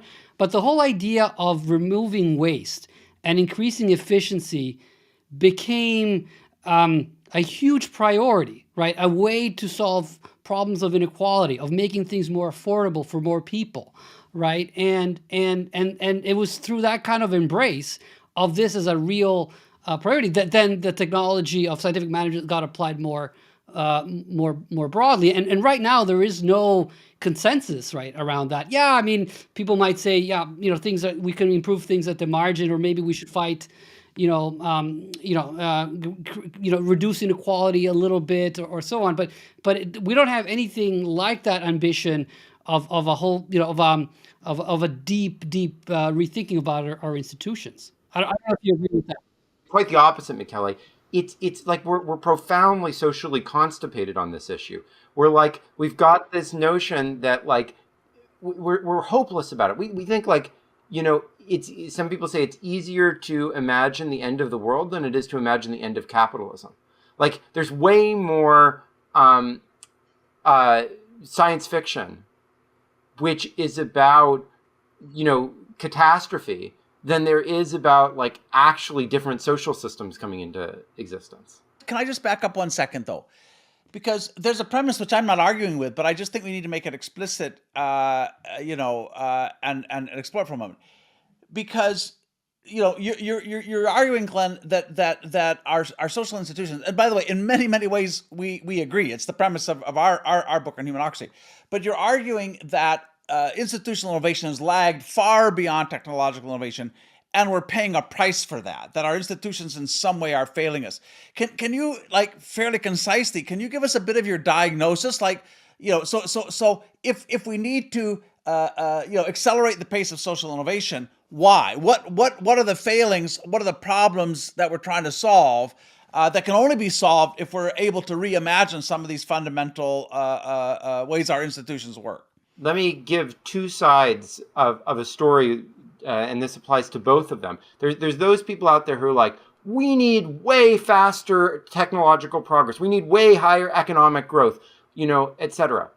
Well, if you want way higher economic growth, the fundamental thing that any economic theory will tell you is you need to accelerate increasing returns processes. You need innovation that is not depletable. You need more networks. You need more like people working together. You need to take advantage of those economies of scale. That's where all innovation comes from. But we also know that market systems don't do that. We know just basic economic theory says that market systems, when you have those sort of networks, whatever, they'll tend to get monopolies, or there will tend to be underfunding of those things that generate all that value, all that innovative activity. So if you're someone who's like raw economic growth, you need this. If you're someone who's more of a degrowth mindset, like we're going to destroy the planet, we're going to blow ourselves up, whatever, you also desperately need this. Because the market system is going to throw off all these externalities, and arguably those are destroying the world, right? Arguably they're causing climate change, which could wipe us out. They could lead to some AI system which might kill everybody. They're destroying the oceans, whatever. But those externalities, those systemic effects of these increasing returns technologies, these accelerating exponential technologies, none of those are being captured by our current schemes, and we're generating these externalities at a pace that we can't keep up with, that we have no governance mechanism to keep up with those externalities, and eventually we just fall behind them and they just eat us. Either side that you're on, whether you think the biggest problem in the world is not enough growth, which is some chunk of people, or the biggest problem in the world is like we're going to destroy ourselves, or if you think inequality is the biggest issue, and like we haven't figured out how to have an egalitarian society in this world. Like in all of those paradigms, it becomes incredibly important to address this problem of like how do we do democracy or management of these common effects at scale. Can I ask you though, Glenn, because one could argue, yes, you have externalities and you have problems of monopoly due to increasing returns to scale, but we do have tools right now in our arsenals, but taxation, carbon tax for pollution, for instance, or like fierce antitrust. We just are not willing to use them. So it's less about inventing new ways of tackling these issues and more about applying existing tools more vigorously. And what do you say to that? I would disagree. I don't actually think that those tools will really do the job, because you can do antitrust. You can slap down some company that becomes a monopoly, right? But slapping down a company as they become a monopoly doesn't actually solve the underlying problem. You try to break up Facebook, you'll get another network effect, unless you find a way to actually manage that new way of us interacting with each other as a sort of some form of a common resource. And like the standard public utility approach doesn't work because it's international, and like it's just we don't actually know how to manage that as some sort of a genuine increasing returns public. We don't know how to do that. So that's not going to work there.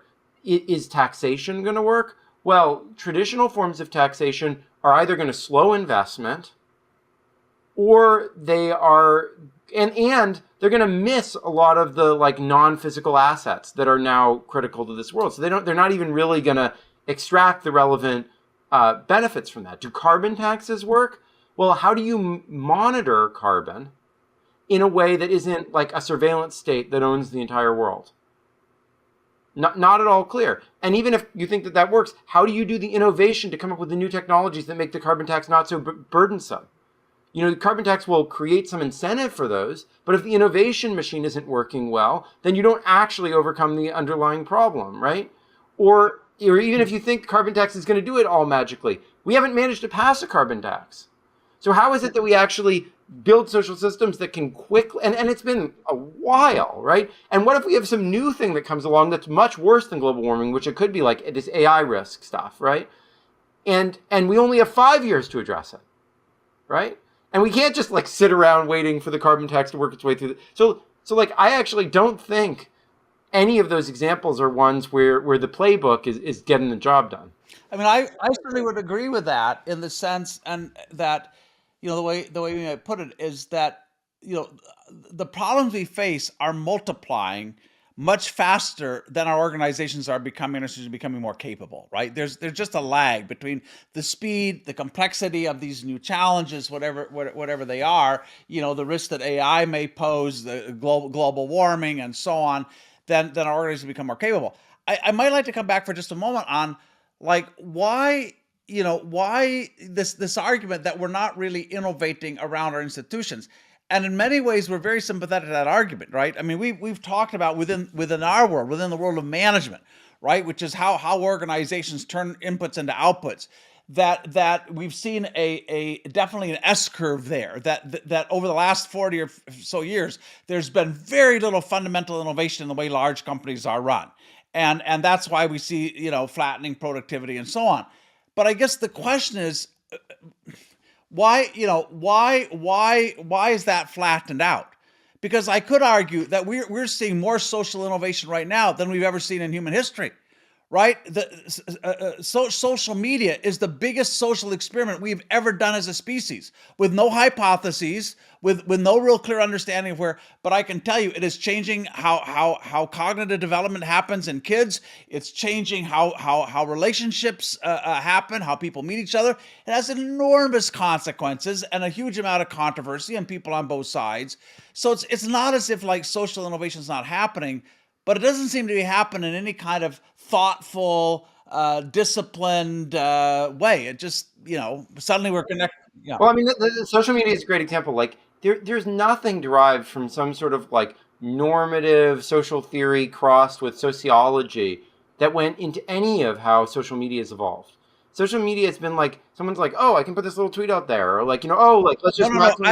And by contrast, I think people very well understood that this was a dopamine delivery system. It is based on deep psychology. It is based on deep understanding of how human beings respond to particular incentives. So, whether we want to talk about that or not, but it wasn't just, let's see what happens. I mean, this is all built on very, very deep understanding of how the human brain works. Yeah, but it was all. But what you just said was incredibly individualistic. It was not actually about the forms of social organization that we're creating. It was about addiction of people at an individual level to their interactions. And it was funded by this advertising business model, which was really a fundamentally individualistic business model. It's like, what if you'd had things that were based on, how people are actually interacting socially, and like, what is the nature of that organization, and is that organization perform? Like, that's interesting, right?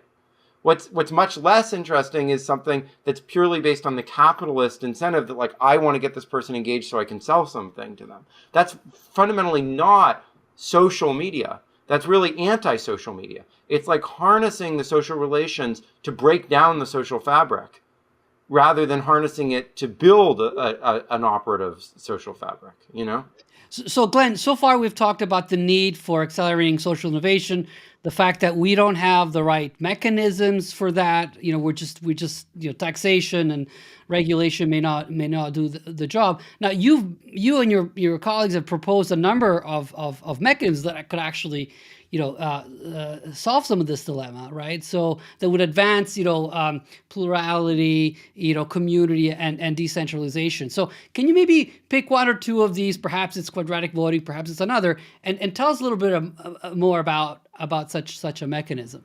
Well, let me give you just like a overview of what I think of as the key properties of what I would call democratic or just thoughtful decision making in relatively small groups. And what I would say those are deliberation, compromise, and plurality. So what do I mean by those, or pluralism?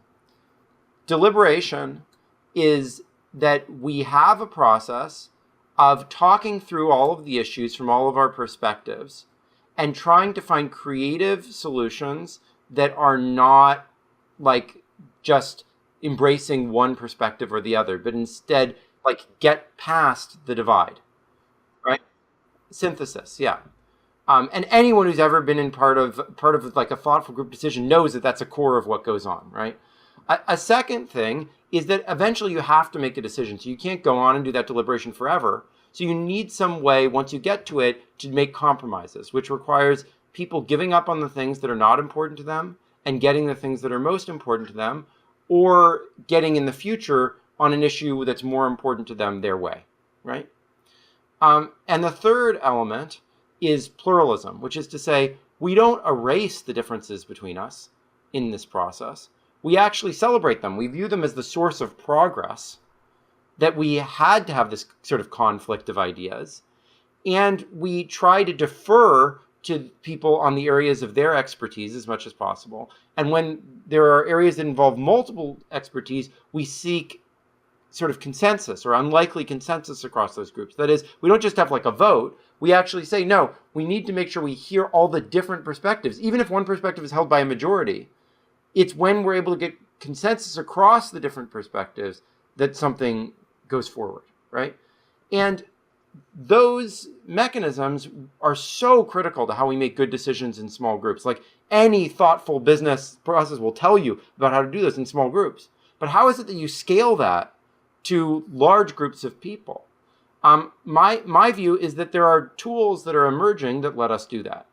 And what are those tools? Well, to do deliberation, you basically need to go beyond broadcast to what I would call broad listening. You have to have one person be able to digest all the perspectives that are in a conversation in a reasonable period of time. And machine learning, statistics, artificial intelligence are perfect tools for doing that. What they basically do is they take a very large amount of information and they're able to condense it into a small number of representative perspectives that can offer. So Can you just on that one point, can I stop you? Where have you seen, what is the best current case of where AI or machine learning has taken vast quantities of qualitative text that reflects the opinions, the viewpoints of, thousands of different people and made sense of that in some compelling way? Where would we look to see that? the best example, I think, is the Taiwanese digital democracy.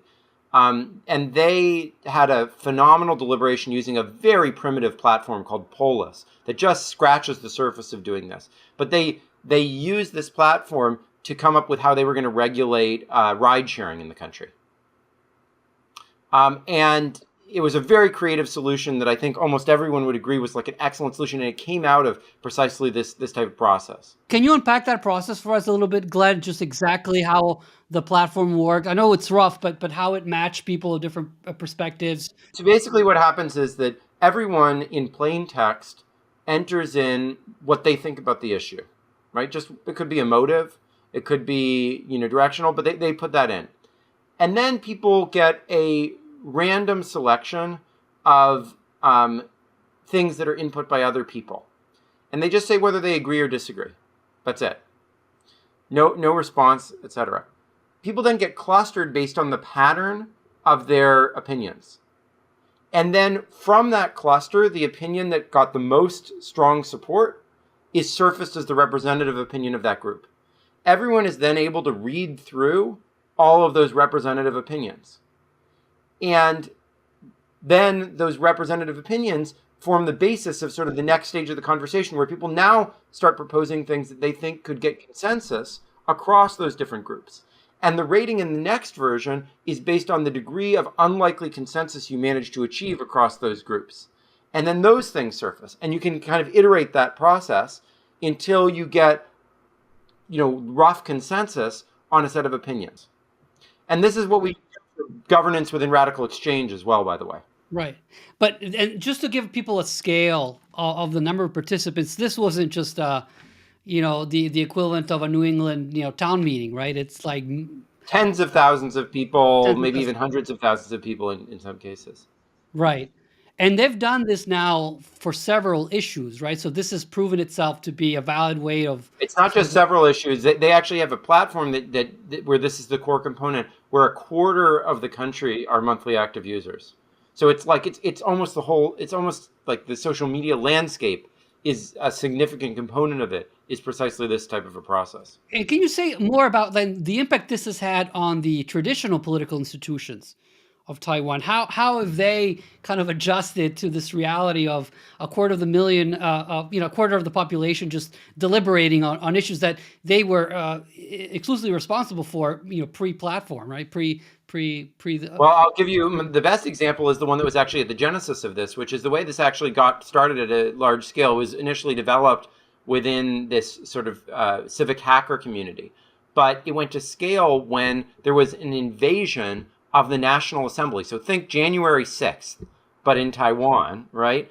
But they actually managed to occupy the National Assembly. The issue was around a trade agreement with China and the fears that that would negatively impact the freedom of the tech sector within Taiwan.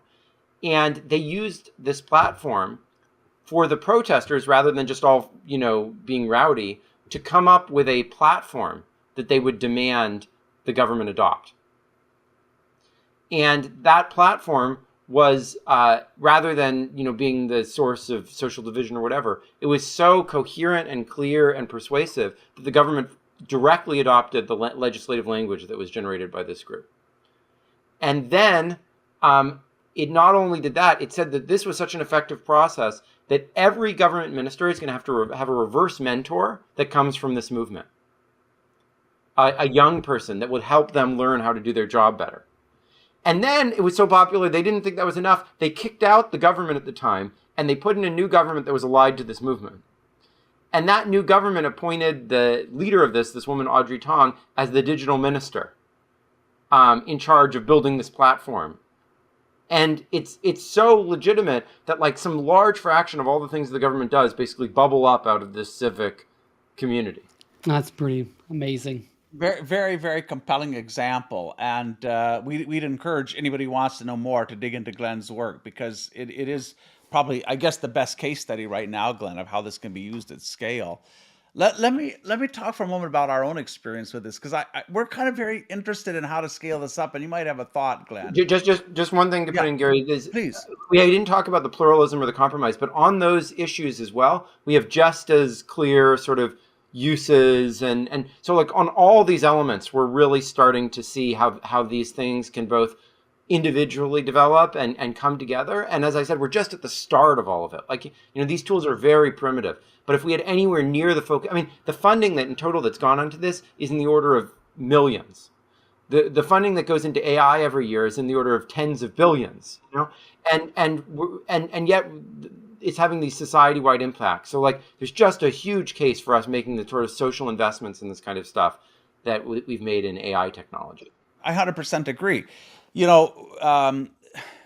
Some years back now, it's more than a decade, we started building our own collaborative problem-solving platform, because I couldn't find anything out there that actually allowed you to bring thousands of people together to co-solve really difficult problems. And I'd seen, the growth and development of the open source community, and was pretty familiar on how that worked, and how bits of code could be forked, how it got integrated into the kernel, and so on.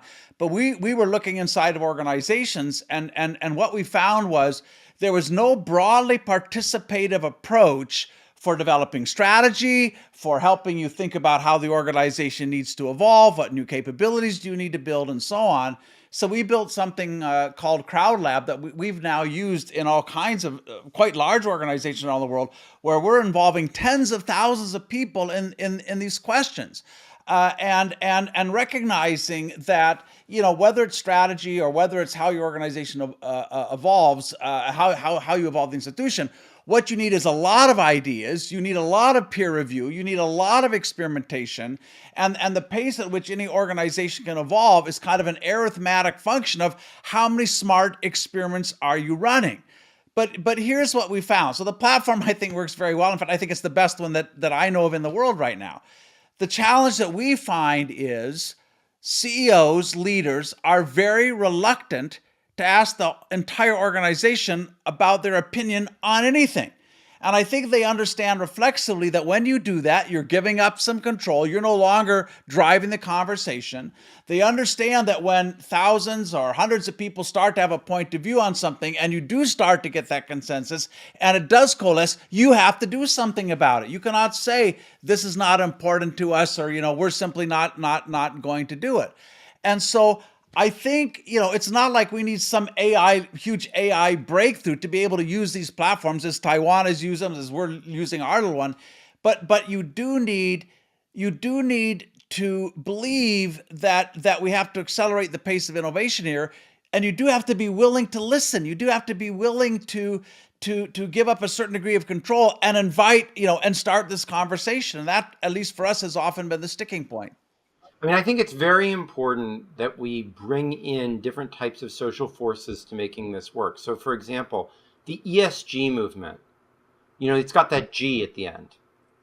G in for governance should not just be about like the guys aren't stealing money from the shareholders. It should be about, are we really giving participatory engagement to the people in the organization? And by the way, I don't know if you guys know Colin Meyer, a guy you should definitely have on your show. Wonderful person, business thinker, very influential, including on our CEO at Microsoft. He's a big believer in this. He really thinks that's what governance is about, And he's not as focused on the sort of technology development and organizational structure as we are, but he really believes in it. So that's absolutely, I think, one thing to leverage. Another thing to leverage is this focus on technology for democracy, which is increasingly coming out. If it becomes that technology for democracy is just as much of a focus for societies as, AI innovation is, it'll become that your organization is not keeping up with the times if you're not participating in that, right? And then it will become a priority for those CEOs. We did this interesting piece of research, Glenn. Sorry to interrupt, but I just want to build on that for a second. Some years ago, we got very into this question of why do some organizations, why have they enjoyed long periods of dominance?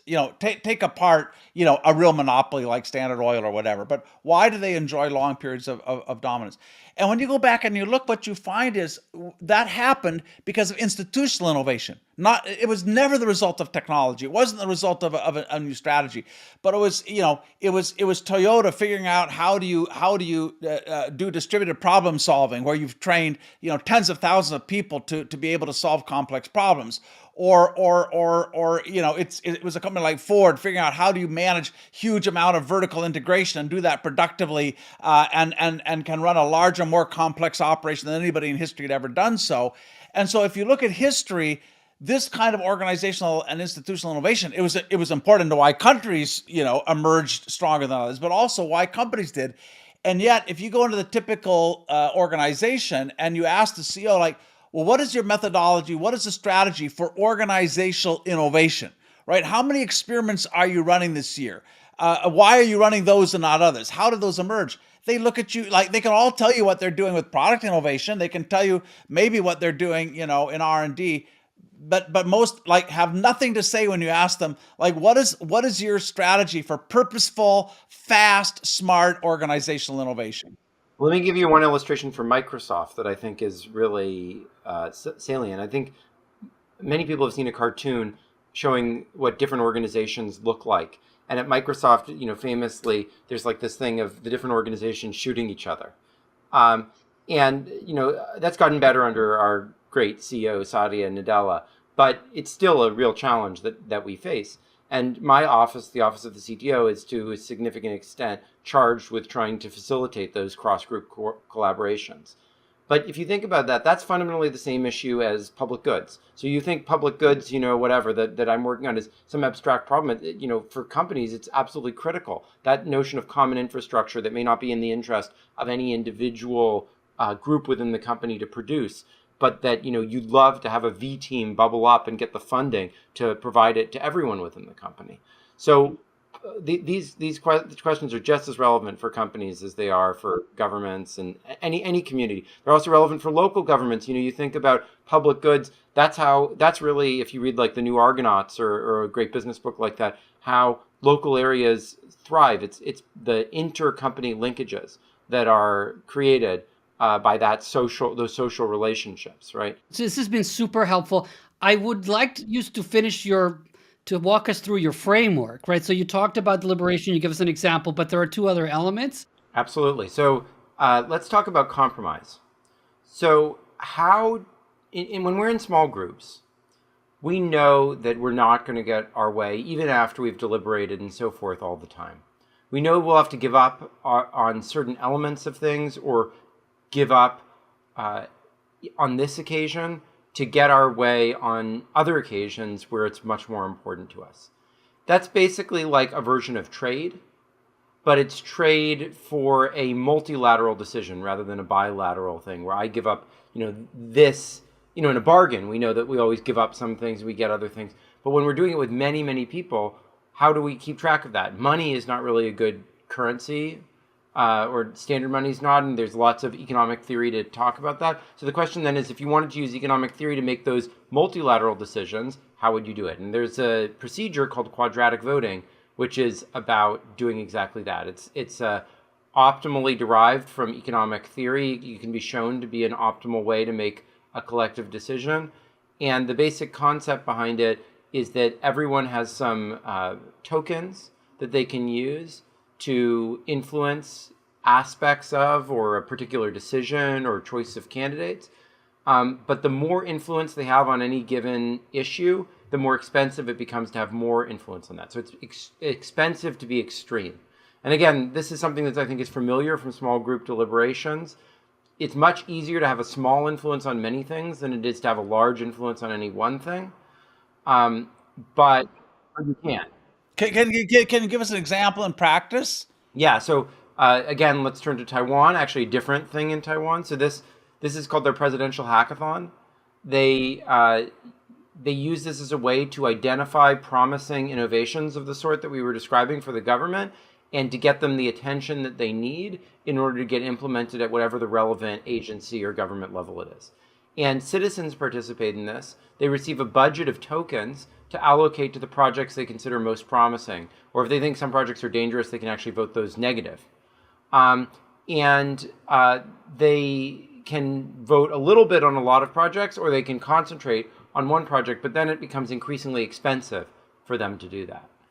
And this system, then they choose basically winners based on this, who then receive sort of decreasingly powerful representations of the president of the republic, giving her blessing that this is something that is viewed as legitimate and exciting, and that she hopes the government, people within government, will adopt. What would be an example of some of these issues they're voting on?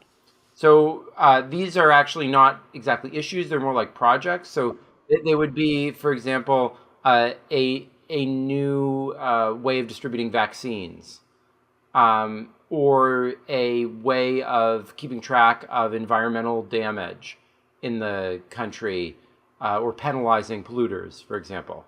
So rather than the horse trading or this debate taking place among bureaucrats, based on who can, get the president's buy-in, or who can, it sounds like they're pushing basically that. I mean, it's not quite horse trading, but they're this problem of prioritization. They're pushing it down to citizens. And by the way, it can also happen in legislatures, because in many legislative caucuses are quite large to do that kind of horse trading in a very effective way. You actually end up, even within the legislative caucus, just having a few leaders do everything. And in Colorado, the state legislative Democrats decided to use this mechanism to do precisely that prioritization for their discretionary budget 3 years in a row now. And in fact, it was so successful that it's now spreading throughout the executive agencies in Colorado. It's successful in what way, Glenn? Well, it makes everyone feel that they had a real influence on the prioritization, even if they didn't get their way on everything. Because you can choose to either spread things out and have a little bit of influence on many things, in which case you're likely to get your way on several of them, or you can focus on one issue, in which case you're likely to get your way on that one thing, but miss out on having any influence on the others.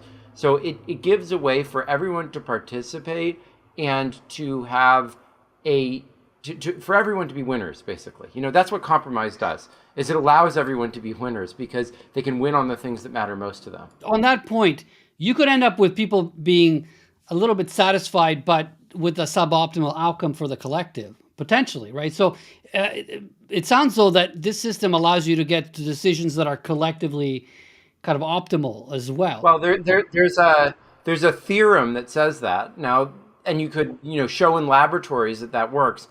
Like, knowing exactly what's collectively optimal in an organization is very hard to do. Like, the subjective experience of people using a mechanism is going to be much more determinative than is some completely measurable set of outcomes. I think most technologies like this are measured by the degree to which people feel satisfied with them and they spread, rather than some external criterion of optimality. But there's also been laboratory experiments that do show that it performs very well along those dimensions also. Let me ask a practical question, Glenn. I didn't know about quadratic voting, but years ago when I wrote The Future of Management, I argued that big strategic decisions in most organizations needed to be put kind of in this sense to a vote. Let me pick at random. Let's say you're Intel and we're back in 2006 and they're going to pass on the decision to make chips for the iPhone. It seems to me that was the kind of question that you put to a lot of people in the organization. You say, that's one thing, we're also going to do this acquisition of this company here, and we have this new fab that we want to build in country X or Y. And, and you can present a certain amount of data around that and let people evaluate, like, what should we be doing as a firm?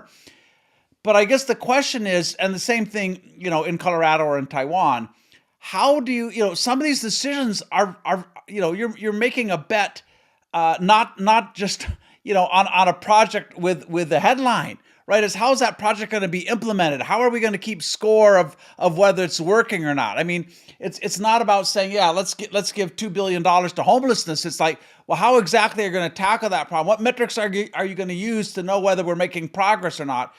So how do voters get the depth of insight or perspective around this that allows them to make kind of an informed rather than just, oh yeah, that sounds important to me. Well, I mean, that's the role of the deliberation prior to the compromise, right? Deliberation is about information, coming up with better potential solutions, describing the space, shaping it, and compromise is about action direction. Now, that doesn't mean that one process is going to be the end of things and that it will prescribe everything or that it's an autonomous organization or whatever. There's going to be more levels of things, but you can still but that's true of any contract, right? I mean, but can I just ask, in the case of Colorado, what determines which priorities people get put in front of them? How does that slate emerge of here's what we can do with our discretionary budget? I don't know whether that's 5 things or 20 things or 100 things. And then within each one of those things, how do you get a level of specificity around, well, exactly here's what we're intending to do if you vote for that? Well, I think in Colorado, there's been a process for many, many years of members being allowed to propose potential priorities for the discretionary budget. That has not changed. I think we could do better than that. I think we could use some of these deliberation tools to do better than that. But that's not the experiment that we ran with them. We just ran the experiment holding fixed their current proposal methodology. How do they actually allocate the funds in the end? Which I think is valid, but we can do better. And in fact, Radical Exchange has a platform called Radical Exchange Voice, which integrates these different aspects. So again, just last question, just trying to be as specific as I can. In Colorado, when people are using their votes on these things, how much information do they have on these different priorities? Is it a sentence? Is it a paragraph? Is it a deep project? Or there's basically a draft piece of legislation for each one of them, or like a full okay, a proposal that's going to be funded if this passes. So you can go quite deep if you want to in terms of what you're actually okay. And Glenn, sorry, on the presidential hackathon, so there people are instead not voting on sort of how to allocate the budgets, but rather on projects that they think ought to go forward, right? And they're just expressing their interest in which ones need to do that. And it sounds like, can you maybe say a little bit more about the level of context people have around those projects? I mean, is that again there's a demo part of what happens in the deliberation? Like a pitch. Think of it as like a hackathon. So in a hackathon, when they choose the winners of a hackathon, each one gives a demo or a presentation about their project, and it's similar here. Okay. And how many people in this presidential hackathon are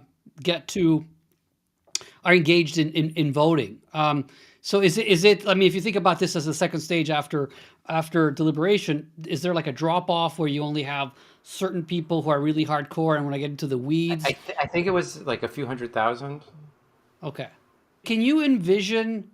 Because you mentioned earlier that companies have public goods that are internal, that is, that are investments that they can make that benefit multiple divisions, and so if you allocate funding at the level of each division or business unit or whatever, you are going to get to suboptimal outcomes because no one really wants to invest for everybody else. Can you envision having this kind of approach, whether it's quadratic voting? I mean, we talked a little bit about deliberation, but the quadratic voting. Sure. Take the example of the presidential hackathon. I mean, I think this parallels things that go on in companies all the time. Like much, if not most, of what my, our CEO does is that people present various things to him, and he sort of has differing degrees of enthusiasm for what they present. They're kind of like ideas about something that the company needs. And he doesn't ever order anyone really to like go off and do that. I mean, very, very rarely he does. Usually what he does is he expresses sort of different degrees of enthusiasm, and then people use that enthusiasm to try to get support in their command chain or try to, get the CFO to allocate funds or something like that. That's really what this process is. It's just that rather than it being the CEO sitting there, it's some process by which the whole company brings its collective wisdom to bear on what things deserve that signal of enthusiasm, That is certainly our model. I mean, the ability, if you think, even, let's assume you have really smart people running a company. I think that's usually the case. But if you think of the amount of intelligence and wisdom that has to be brought to bear to make these big decisions on whether we invest, X, Y, or Z, there's no small group of people that commands that amount of knowledge. It's just like impossible. And what we see again and again and again in organizations is you have a group of people at the top who have a lot of emotional equity in the past, who have been set up as judge, jury, and executioner of every new proposal, new idea. And they systematically overinvest in what is at the expense of what could be. We've argued for years that in making any critical decision in organizations, you need to overrepresent the people at the fringe, the people that are a long way from head office, the relative new hires, people who've worked in other industries. But the concentration of decision-making power is fundamentally toxic to the evolutionary capacity of an organization and the likelihood you're going to see the future and bet on the right things. So at least what you're describing for us is this is not a nice to have. I mean, to the extent we hang on to those more centralized decision-making structures, as we've seen again and again and again, the incumbents are going to miss the future. Yeah, I'm with you. I think what you're saying makes a lot of sense. We need good ways to do it. And I think that these offer them. So should I turn to the last one about pluralism? So pluralism is about the notion that even though we need to come together and make these joint decisions, we still need to modularize. We can't do everything as a whole. And so we have to recognize that there are going to be these different groups. And it's not just individuals, right? Like the market and standard democratic vision is there's just individuals and then there's the collective. But pluralism recognizes, no, there's many different organizations, both hierarchically and intersecting, related to each other. And we need to recognize those organizations in making decisions. We need to recognize them in the way that we organize. So quadratic voting doesn't do this. Quadratic voting, every individual gets these points, right? But actually, as Gary is pointing out, and McKelly was highlighting, it's not just individuals. Organizations have to be important here. I mean, in many circumstances, you might want to have some points given to each one of several organizations, but then one organization is bigger than another organization. So should it have more? Those are the questions that are critically important. It's how do we think about social difference? What we actually want to do is create cooperation across social difference, not across individuals. And having systems that actually explicitly take that into account, both as a way to delegate to the organizations the things that are within their purview so that they really do get authority over those things, and not just the formal organizations, but there could be V teams, there could be anything, any group that is the set of relevant experts should have the relevant decisions decentralized to them in a dynamic way. And at the same time, when we make decisions that cut across those groups, we need to seek consensus across different perspectives, different social groups, and not just even a quadratically weighted support from different individuals. And social networks are an incredibly powerful potential substrate for us to do that because they track social difference in a dynamic rather than a static way, not just some org structure, but like what's the on the ground reality of people's relation to each other. I'm not sure I'm tracking. Are you talking about how do you decide where individual units, let's say in a large organization, have autonomy and can act without collaboration or without, what's the problem this you're trying to solve here? Well, I think there's two elements. One is what you're saying is like, how do you modularize? How do you give the authority to go forward to smaller groups, but not just smaller groups that are like 10 years ago we set up these organizations and whatever, but like any emergent smaller group, right? That may have emerged since you last redid the org structure, and second, and relatedly, how when you have to make decisions that cut across those groups, do you consider like who's the voting population, right? Like in quadratic voting, we just had a bunch of individuals. But like, as I pointed out, that's not even really the right way to think about social difference. Like it might be that you want each organization to vote, but then organizations are of different size. So you don't just want each organization, like you have to actually think about that whole set of social relations when you think about what are the set of entities that are participating in this process. And there's not just one set of organizations, right? Because there's all those intersecting V teams. And once you think about all of that social complexity, you need a whole different way of conceptualizing both these deliberative and compromise type processes to account for all these different dimensions of social difference. Like if you want to take the Colorado example, right?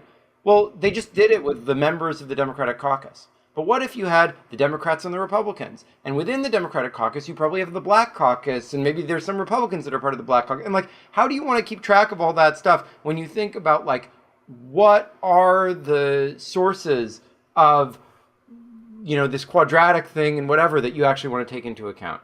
Yeah, unpack that a little bit more practically, because do you see a place where somebody's come up with a solution here that you can balance the interests of the individual and the collective, that you can manage appropriately the decision rights among groups with, let me give you a practical example. In most large companies, you have big established divisions that represent 80-90% of existing revenues. The executive vice presidents who run those things typically been in the company for 20 years. They're very powerful. They have the ear of the CEO. They can always go and win their case. They negotiate very well. And people with new ideas who are more junior, whatever, have a very hard time getting heard. And so you have extraordinarily unequal, you have all these power asymmetries that have nothing to do with the quality of the underlying idea. It's just, it's sheer size or political influence. So are there ways of balancing that out in kind of smart ways, or am I mischaracterizing the problem here under this challenge of managing the plurality? So, like an example I would give is think about the U.S. Constitution. The U.S. Constitution is not a simple democracy. A lot of people complain about this. I actually think it's part of its genius, but it's instead meant to over-represent small entities within the conceptual framework of the United States. Small states get overrepresented, and in Lebanon they have a similar system, but for religions.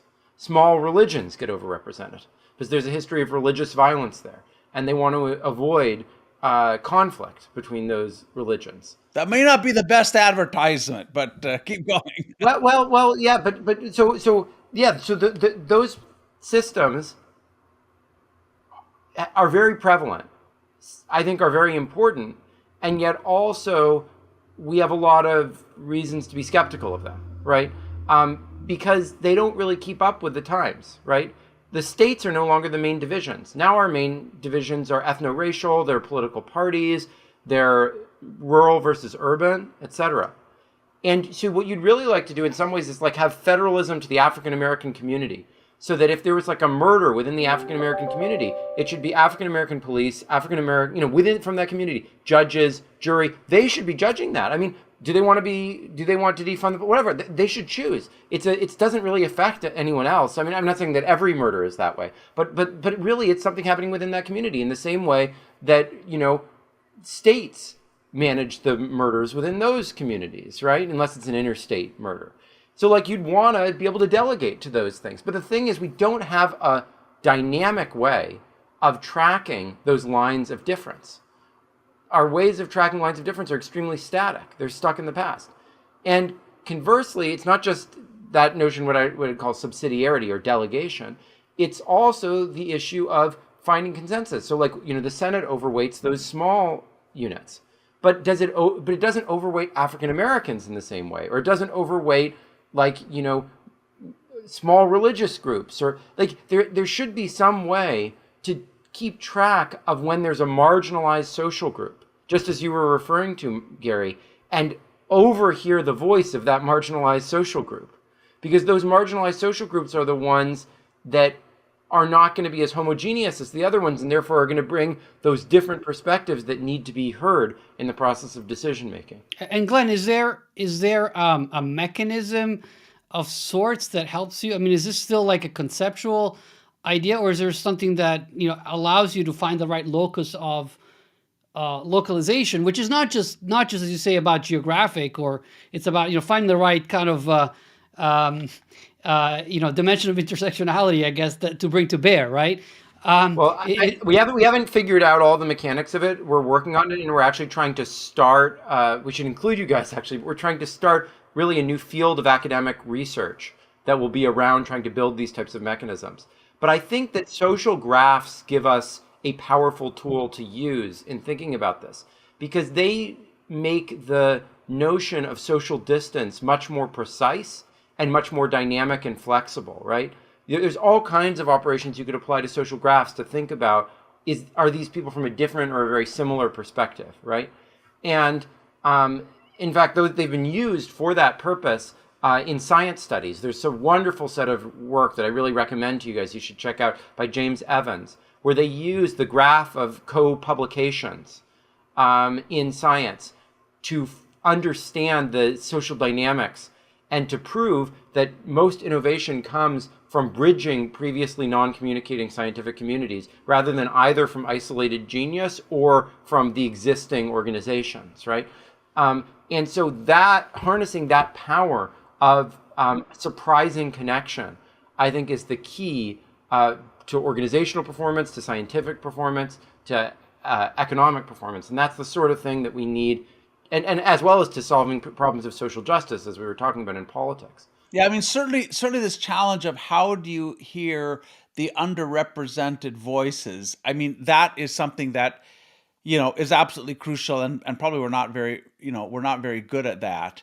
But also, how do you link, disconnected constituencies where there's a chance to learn and a chance to solve problems in new ways? I mean, it's interesting, more generally, if you look at the people who often create breakthroughs in science, often they come from adjacent fields or other fields, right? They're not people who spent 30 years in that field. So I think, what you tend to find in a lot of organizations is the conversations over time, it's the same people talking about the same people around the same issue, and there's not a lot of connectivity, and pretty soon you have an echo chamber.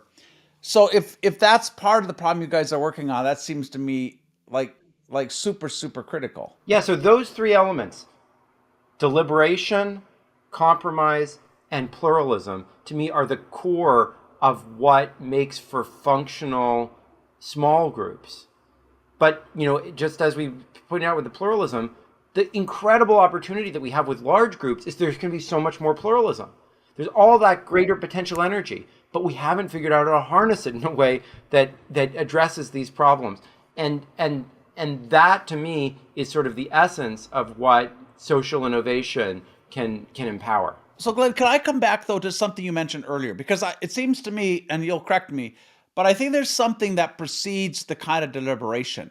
You first have to have some really interesting options to look at before I can deliberate on them. And what certainly we see in organizations, as I mentioned earlier, there's very little organizational innovation going on. People generally, they're not looking at a really interesting portfolio of new ways that we can use to set priorities, allocate resources, onboard new employees, do compensation. And a lot of what we do with our management hackathons, and this is literally true, we'll first educate people on what does it mean to innovate around the organization. We give them a new set of principles to do that. But in a large company, we're generating thousands, and I mean thousands of ideas on how we change all those things, right? If we want to be more open, if we want more meritocracy, if we want more transparency, if we want, whatever, how, what is your idea about how we might change all of the ways we run our organization?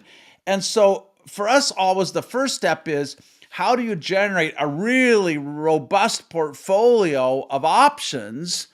And then you can have the deliberation, because most people are stuck in a pretty orthodox view. They just assume that a company the size of Microsoft needs 8 levels, right? They've never seen one that has 3 levels or 0 levels. They just assume that a small group of leaders at the top should set strategy or make the big resource allocation decisions.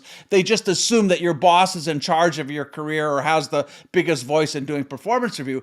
And our experience is, like, first you have to really quite intentionally turn upside down. So you have to reveal and turn upside down all those taken for granted assumptions that we just inherited from the past. This is the way it works. And we don't even think that way.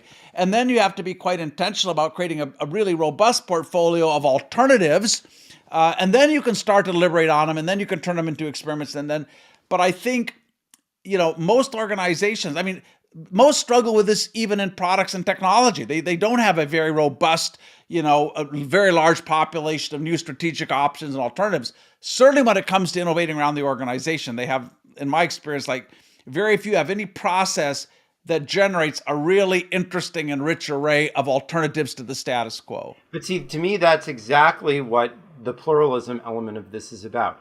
It's about the deliberate fostering of sub-communities which are novel and create bridges between existing communities, because if you just have bridges within the communities, you just reproduce the same set of ideas, right? Like, a new community is going to be a V team formed around something that they can't find in their existing organization. And you need an incentive structure that, not from the top down, but provides the incentives for a bottom-up formation of those new types of configurations. In the standard capitalist world, we call this entrepreneurship ecosystem. But the reality is, entrepreneurship doesn't get even close to the power that you can have when you deliberately bring different sorts of people together, rather than just say, oh, there's this pot of money that can pursue, you make some money in the market. If you actually have something that deliberately fosters those connections, you have the potential to just get much more generative things. You gave the example of innovators coming from the margins. One great example of this is that the germ theory was invented hundreds of years before it was actually applied.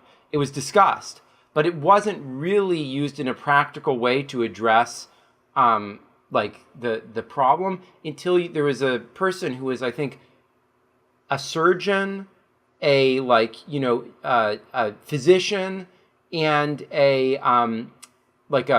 someone who knew how to use a microscope all at the same time. And those were completely separate professions. They had no relationship to each other. And the notion that there was some integrated concept of biology was just like, that wasn't in the imaginary. These were different professions. This person happened to, his father was a surgeon, and his, he was trained in another field, whatever. And so he just happened to be at the intersection of these things that created lightning. You know what I mean? And that is what we need to be fostering the possibility of in a deliberate way, using these types of mechanisms. Yeah, that is for sure. I think the chances of getting a true breakthrough is very much a function of the variety of perspectives you're bringing to bear on the problem. And that's why when we do this work in organizations, we're never talking to one group. We want the IT people there. We want the people out of HR there. We want the operators there, because we want the frontline there. Because the chance that any particular function part of the organization sees a new solution is pretty remote. It's when you bring all these different viewpoints together, which is kind of sad, because we have all these conversations right now about diversity, but if you look at most organizations, they're not very good at bringing really a lot of diverse voices together around complex problems. Exactly. Yeah, and I think that doing that in a scalable, deliberate way that harnesses the new technologies, that's what social networks were made for. Social networks have been used to get people more and more entrenched in their position so that you can extract from them commercially. But social networks are really meant to do the opposite. The current social media environment is what I would call anti-social media. It's about reducing people's social connections or tightening them inward to take advantage of how that engages them. But what is possible with social networks is instead actually seeing those lines of difference and seeing them as the potential energy that becomes possible when we understand how people think differently. Well, and in the business world, Glenn, I mean, the whole idea of social networking and social network analysis has been around for a while. I think it's becoming a little bit more prominent nowadays. But the way it's actually, though, being implemented and pursued is through in a very kind of instrumental way. So that that is, we want to find who the real influencers are in the organization, who really are the thought leaders, so we can kind of co-opt them, and so that they can then advance our agenda, right? As opposed to saying, let's just amplify their voice, let's empower them, let them be the drivers of change. So, again, it's one of those things where you have the technology, but if you're using the technology to kind of perpetuate the status quo, you're not gonna get very far. So it does require that kind of reset in terms of, what are you trying to achieve through the technology? So, Glenn, can I ask you a question? So, let's just back away for a moment. So your argument is, we need to pick up the pace of social and institutional innovation. We heartily agree. We wrote a book about that. So did you. You would say that right now we are not very systematic about that. We're not very thoughtful about that as a society. Yes, social change happens, like with social media, but we're not really being thoughtful about why and how and so on.